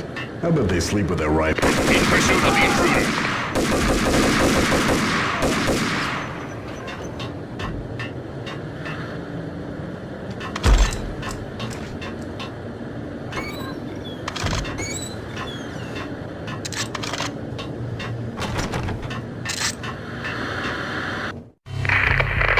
Perimeter breached. The facility has been compromised. Repeat, the Deep Six has been compromised. Initiate Operation Deadeye. The walkie-talkie military lingo could mean only one thing. They were getting ready to destroy the evidence and vanish into the night. I was so close. The hidden truths were just around the corner.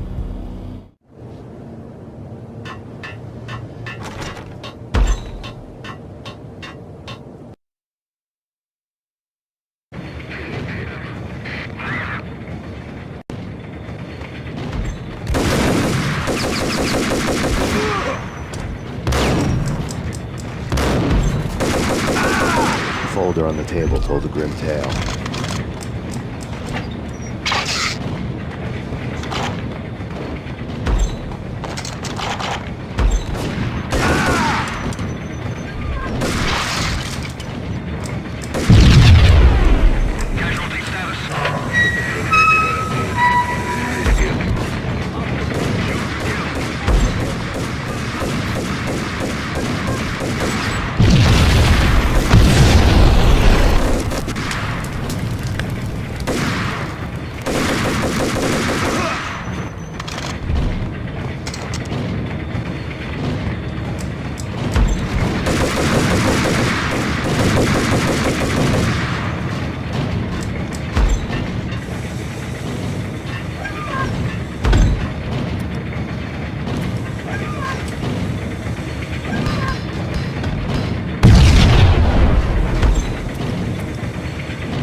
I had taken on the role of the mythic detective, Bogart as Marlowe, or as Sam Spade going after the Maltese Falcon to unravel all the mysteries.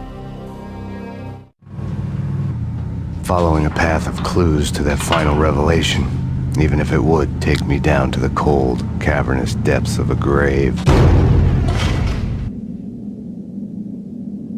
You can't do this! My men are still inside! Do you have any idea why this is called Operation Dead Eyes?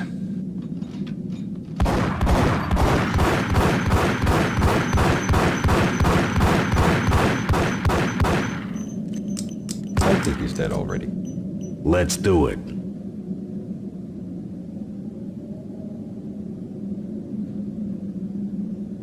Attention all personnel. The self-destruction sequence has been initiated. Evacuate the complex immediately. We've got company. Sequence is initiated.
Like everything else in the Valkyr case, the door code was a mystery to me.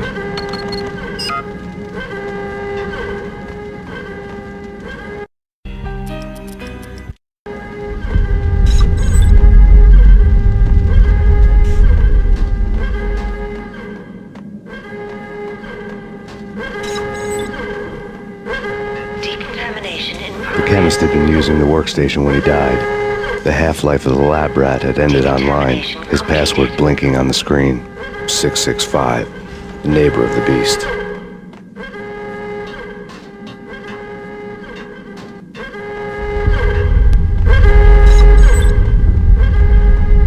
Attention all personnel.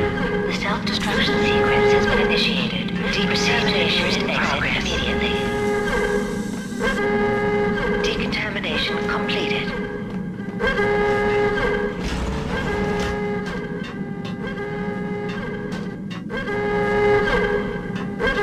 Decontamination in progress.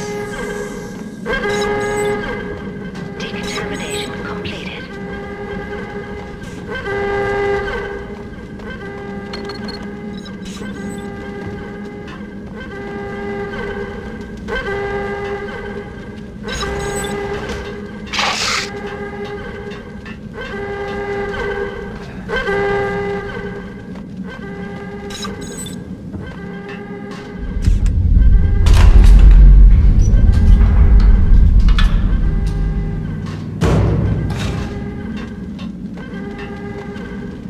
Attention all personnel. The self-destruction sequence has been initiated. Proceed to the nearest exit immediately.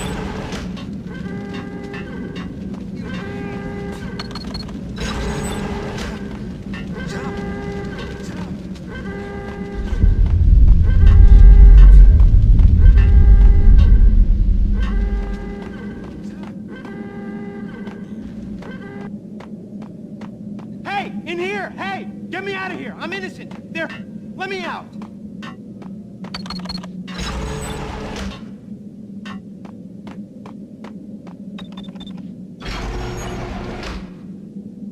Thanks. I thought I was gonna die in there for sure. I need you to get me through the decontamination chamber airlock. You're crazy! No way! The place is blowing up, for Christ's sakes! Either that or back to the cell. Your choice. Okay, I'll do it. I'll do it.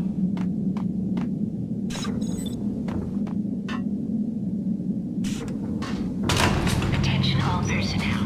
The self-destruction sequence has been initiated. Proceed to the nearest exit immediately.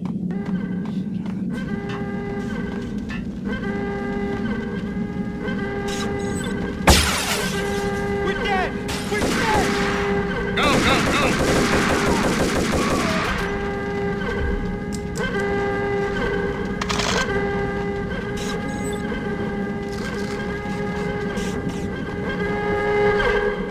Get in! I'll punch you through! Decontamination in progress. Bad. Decontamination.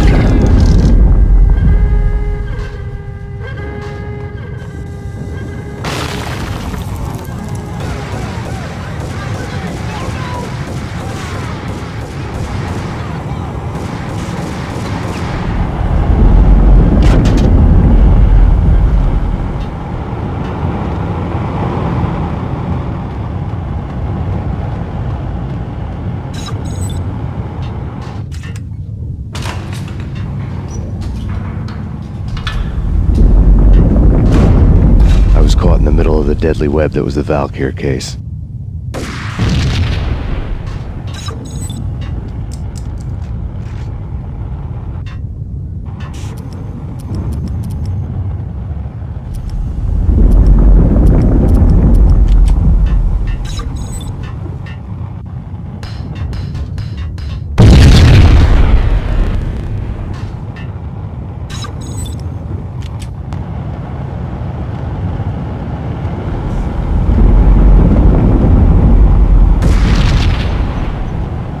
One of the lab. Top secret. Project Valhalla. U.S. Army. Yggdrasil Network. Valhalla, the otherworldly place in Norse mythology where the bravest heroes spent their afterlife feasting and fighting forever, their wounds miraculously healed night after night.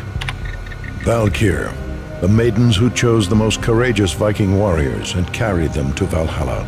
1991. The research objective is to create a chemical substance to enhance the stamina and morale of infantry troops. 1995. Results unsatisfactory. Project cancelled. Someone had decided to continue the sick experiment unauthorized. Project compromised. Data leak. Fix the damage by any means necessary. Security clearance red. Authorized by the project lead. Field test. Double the dosage for all the remaining test subjects. Observe and record the subject's behavior in an urban setting. The drop-off point was my old address in New Jersey. The file dated 3 years ago. Just when you thought you had reached the deepest depths of horror, it suddenly got worse. How to turn off that small voice inside your head that started to whisper that you should be glad that now, if not before, your revenge was justifiable on any conceivable moral scale. That small voice proved, beyond any doubt, that I was damned.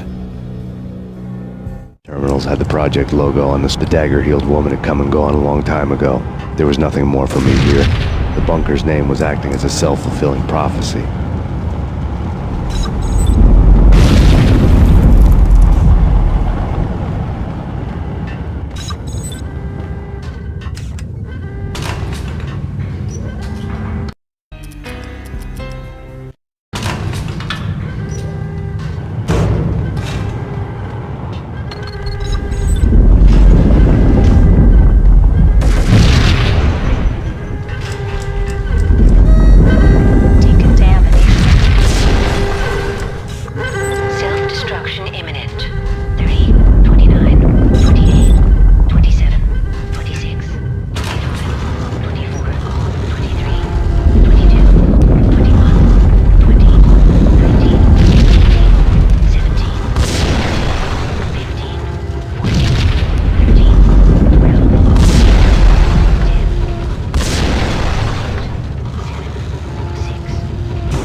Piece together a jigsaw, and the final picture is you finishing that same puzzle. A mad, green-eyed killer standing behind you. An urban legend come true. The Project Valhalla test subjects had been the mad junkies who had murdered my loved ones. The rest was simple body count math. It all pointed to her. Ms. Valkyr.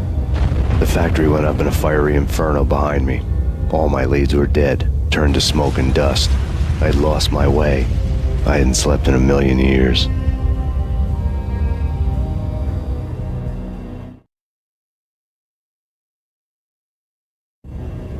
I felt thin as death.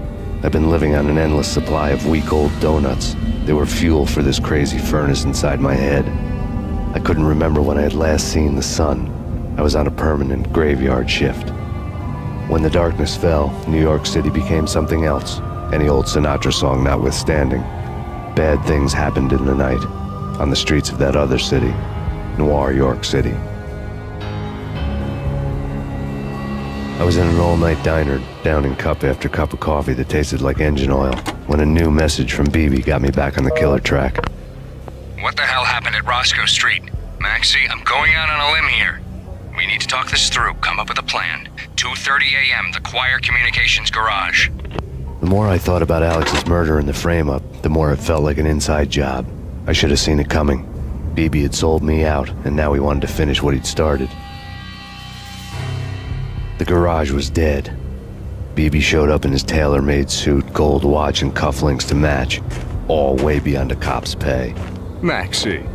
Oozing suave charm, he was guilty as hell. What the hell does BB stand for anyway? Backstabbing bastard? Come on, don't be like that. Have a cigar. I don't smoke. Maxie, you have no idea how big this is. It's huge. You have no idea. I think I do. You're a bribe-taking bent cop who sold out his partner. Those mobsters in the subway were a dead giveaway. Hard to miss. Bet it was exactly like this with Alex. Up close and personal. You can't win this one, Max. No, but I can make damn sure none of you do either. BB turned out to be another cardboard cutout bad guy.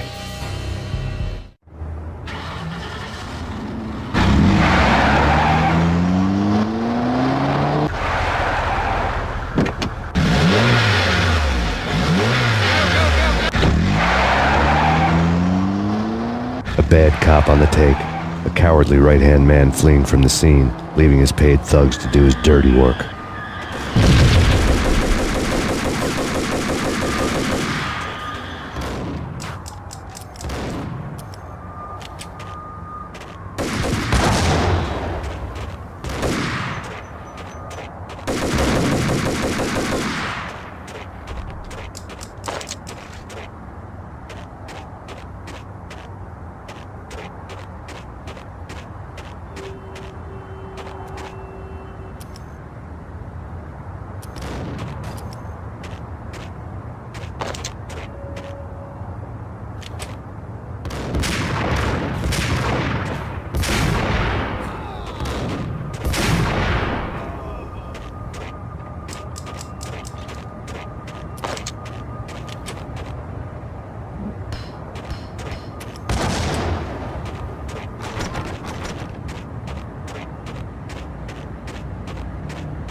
You know, I really hate people who refuse to see the inevitable. Refuse to do the smart thing.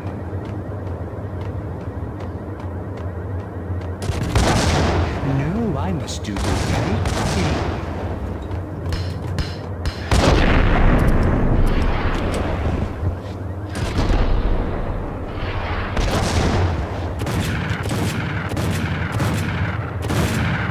I blame you.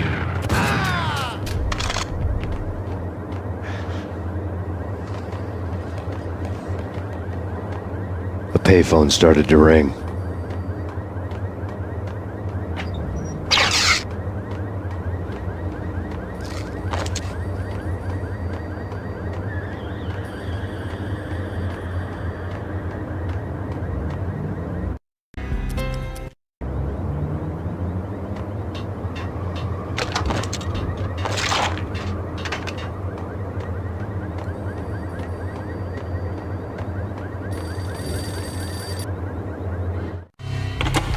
Yeah. Max Payne? Whatever does it for you. This is Alfred Woden. I can give you the name of your enemy. Come to the Asgard building presently. We are expecting you.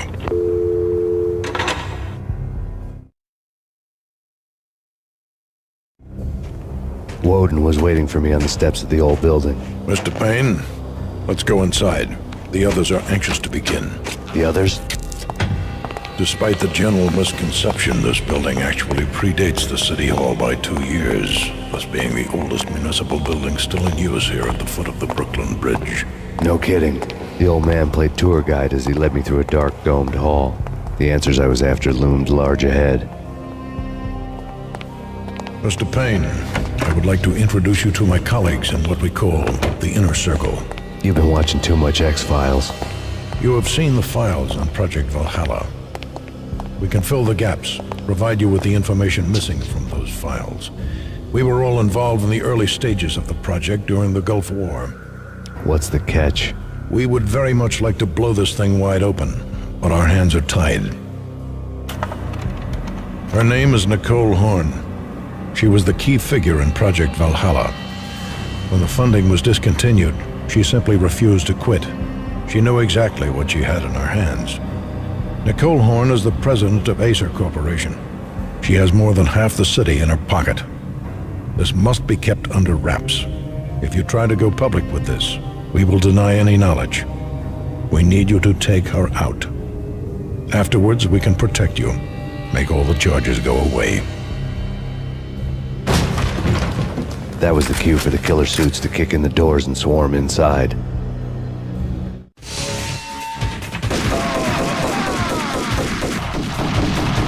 It was an impressive floor show, but I decided to leave early anyway. It was only a one-story fall. Lucky me.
One of the monitors showed what was left of the inner circle. On screen, the so-called corpse of Alfred Woden stood up, miraculously waking from his dirt nap, looking smug among his dead pals. In the land of the blind, the one-eyed man is king. I didn't know how he'd pulled it off, but it was a pretty slick way to get out of all his promises. Most of what he had said fit too well to be a load of crap.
videotape lay on the desk.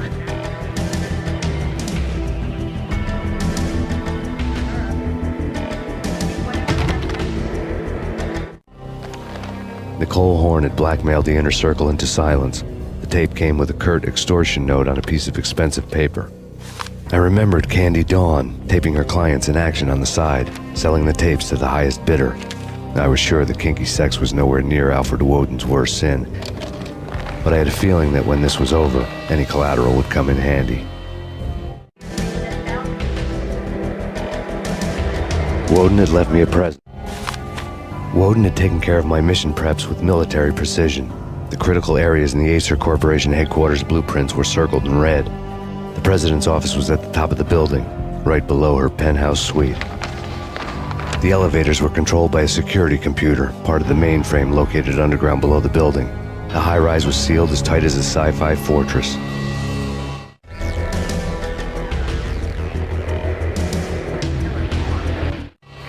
Nothing seems to stop Acer Corporation's phenomenal victory march. Incredibly, the stocks are still rocketing. Worried experts already see a danger in the company's success. Some have gone as far as to say that Acer Corporation is about to become an even bigger monopoly than Microsoft ever was.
In the sun.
I had dreamed of revenge. Those dreams were always nightmares, of coming close and then failing. Now I was close. I had a name to guide me, Nicole Horn. I had nothing to lose.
CIA, FBI. You've seen one, you've seen them all.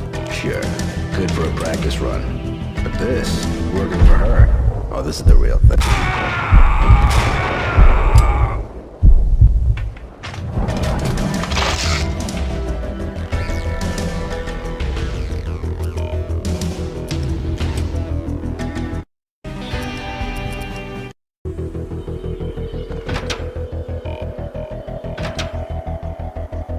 Take him down.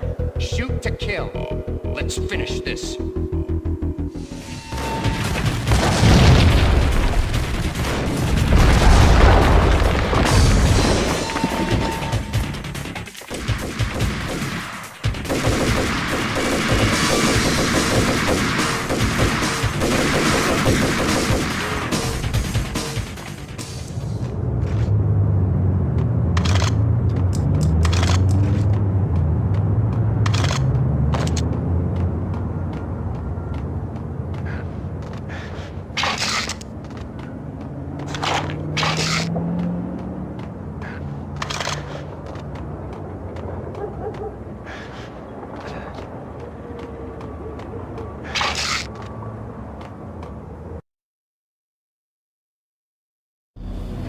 Mine wasn't the most original approach to the problem. It wasn't as if it hadn't all been done before. An eye for an eye, the first principle of revenge. Old as dirt, still going strong. The cardinal rule in going after someone with an intention to kill was not to make it personal, which it almost always ended up being anyway. It did with me.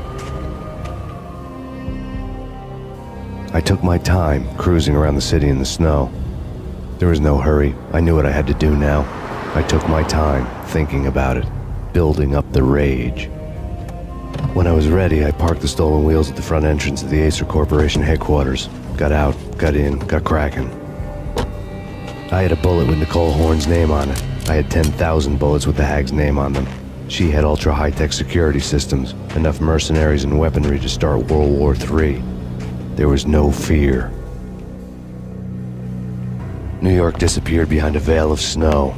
I had crossed the threshold. This was her domain, sleek and sexy and soulless, all glass and steel. A place of color-coded security keycards, metal detectors, and surveillance systems.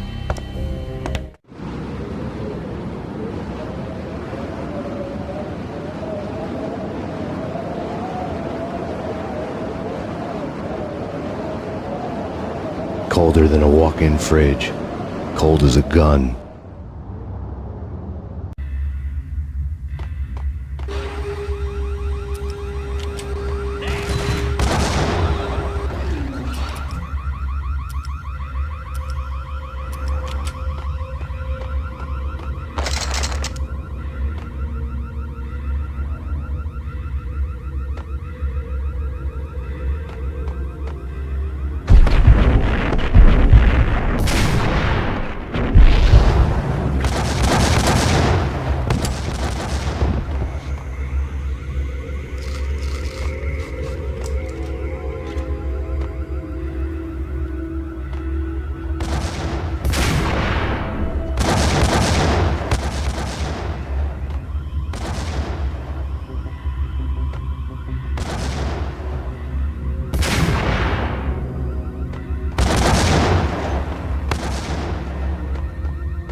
Mona.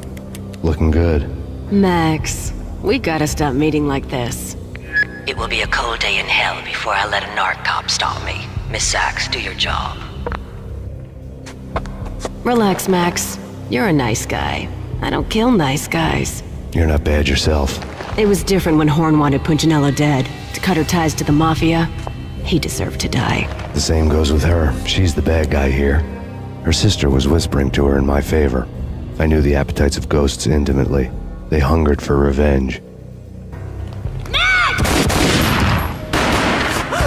No! A gunshot boomed and she fell down in slow motion. She was a nice girl, not really a stone-cold killer. And now she was stone-cold dead. Like religious fanatics or loyal samurai, Horn's private army was coming at me. Engaging hostile.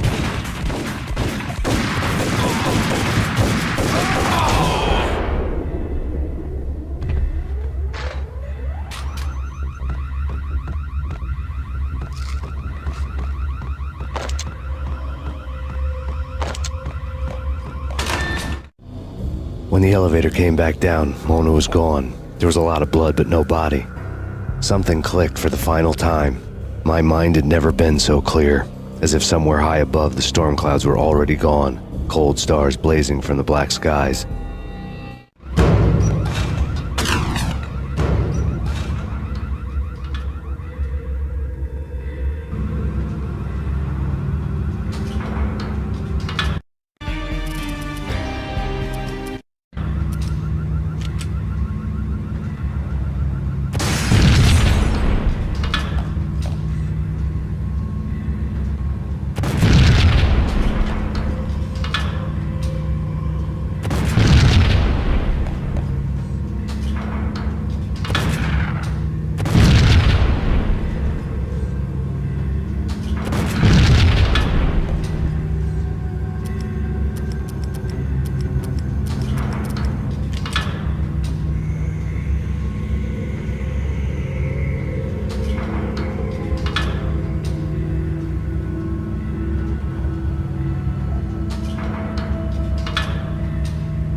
Movies, and I'm talking about the coolest of the cool. Hold it!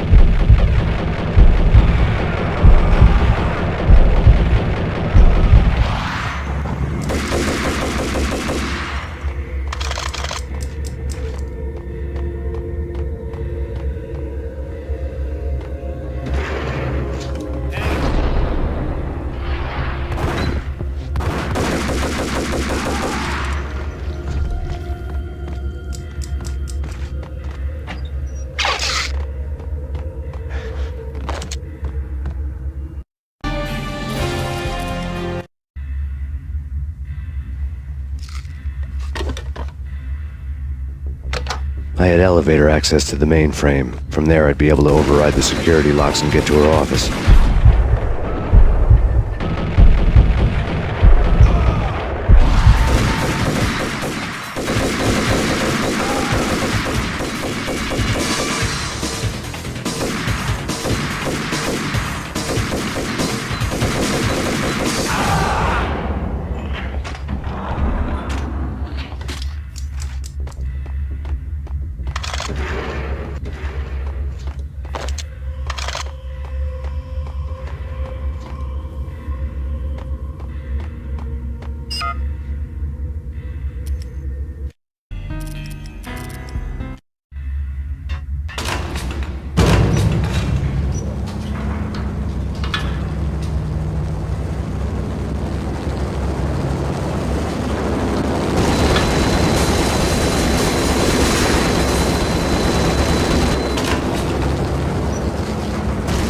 The unmarked chopper was Horn's pet guardian, inhuman and flawless. It was stalking me. Stereotype. I'm not a cool. Kill the bastard. Kill the.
locks were now offline. All bets were off. The elevator would take me all the way up.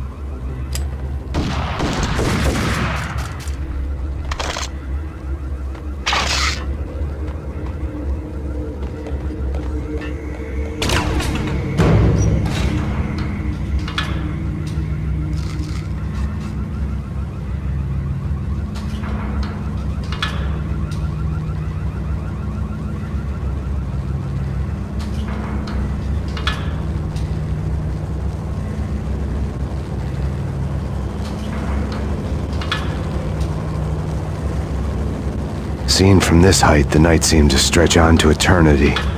A hint of desperation had crept into the snowstorm, as if it was trying to get it all out before the end.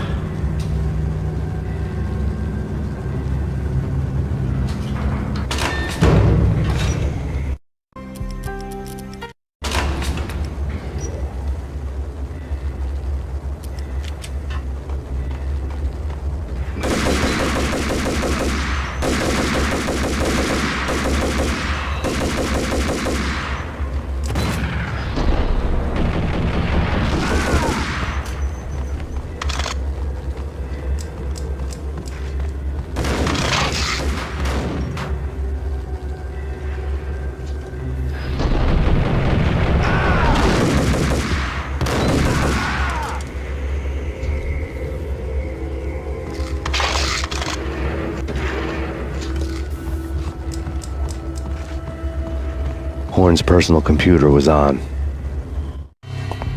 Next to the printer was a neat stack of expensive paper. Hacking through Horn's computer would have unearthed files of criminal plans, strategies for world domination, spy helicopter reports, illegal wiretap recordings, internet porno, all of the above. Take your pick. I really didn't care anymore.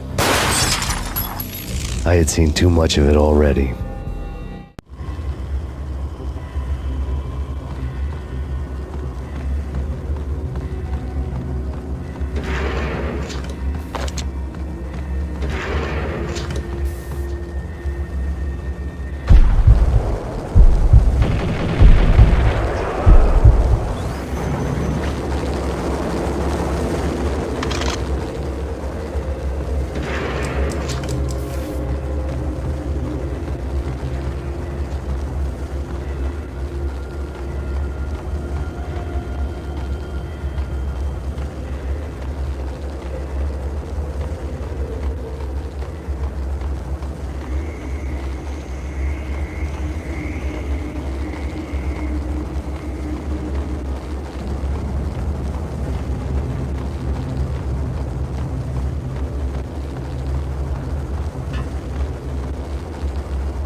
Valkyr had been meant to be a white-winged maiden that would lift you to a warrior's heaven, but it turned out to be a one-way demon ride to hell.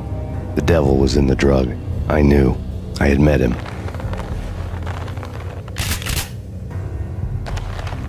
And now I was gonna kill her. The queen of the underworld who had tried to lift herself a bit closer to heaven with her drug money. No begging, no bribes. She knew better. Honor among killers. We who were about to die. Both of us knew how this would end, in pain and suffering. All this because your wife stuck her nose into things that were none of her business. The cops were coming to take me away. The sirens were like a bad conscience I couldn't shake. It's ridiculous you've made it this far. You won't be alive when they get here. Stop him!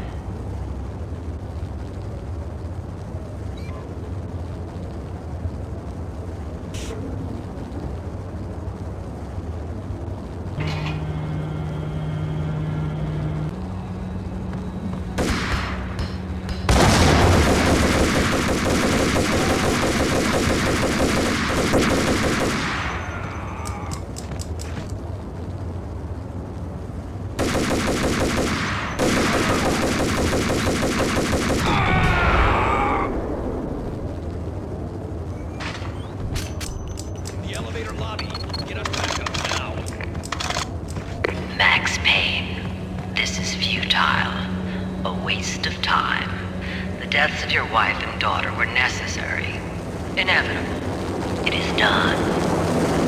You cannot bring them back. Nothing you do will make it any better.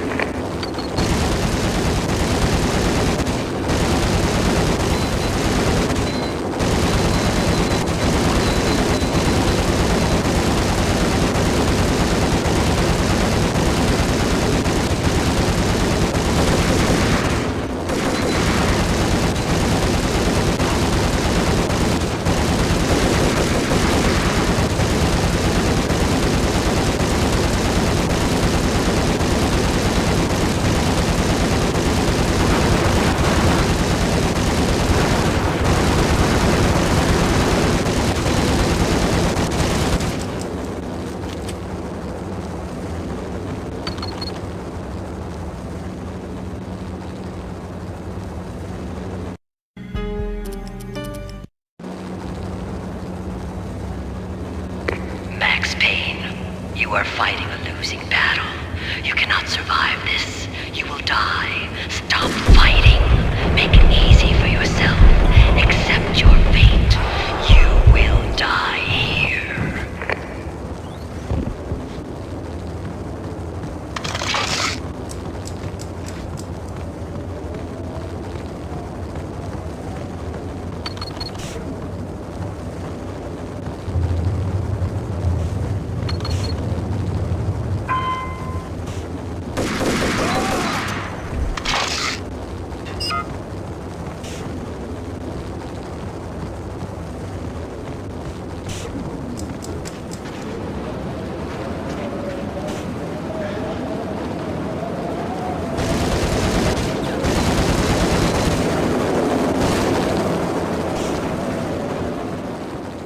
Max Payne, face it. You are up against an unbeatable force. You have already lost. You have lost. Only death will set you free from your pain. Accept it. Surrender. Give up. We have him in the North Lounge. Send us assistance.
as soon as the wind dies down. Don't like the look of that mast.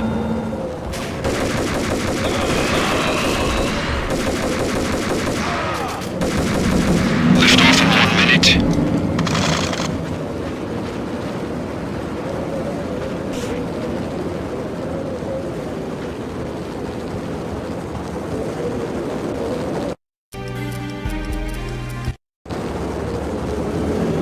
Lift off in 45 seconds.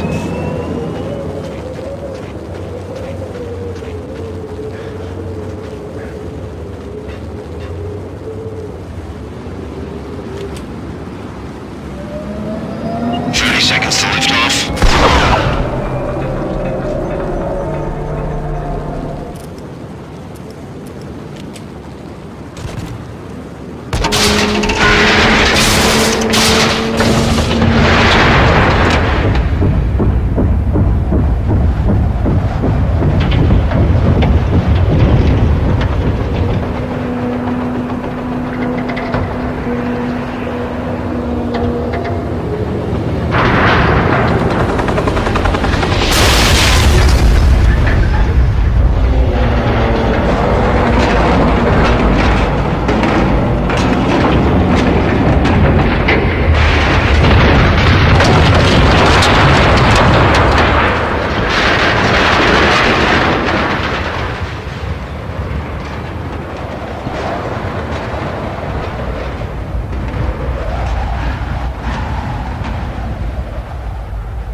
They were all dead. The final gunshot was an exclamation mark to everything that had led to this point. I released my finger from the trigger. And then it was all over. The storm seemed to lose its frenzy. The ragged clouds gave way to the stars above. Max Payne, this is Deputy Chief Jim Bravura from the NYPD. We've got the building surrounded. Throw down your weapons and lie down with your hands behind your head. A bit closer to heaven.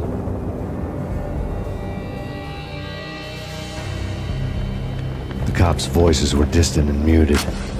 Freeze! NYPD! Hold it right there! My ghosts released me from their haunting. Down below, New York City glittered like diamonds on black velvet. You gave us one hell of a ride. Take him down to Central Booking. You heard the man. Woden was there in the crowd, standing by the sidelines. It wouldn't be over till the man with the patch would say so. He'd say the right words. I knew he would. He'd better. Woden grinned smugly. It was the grin of a winner.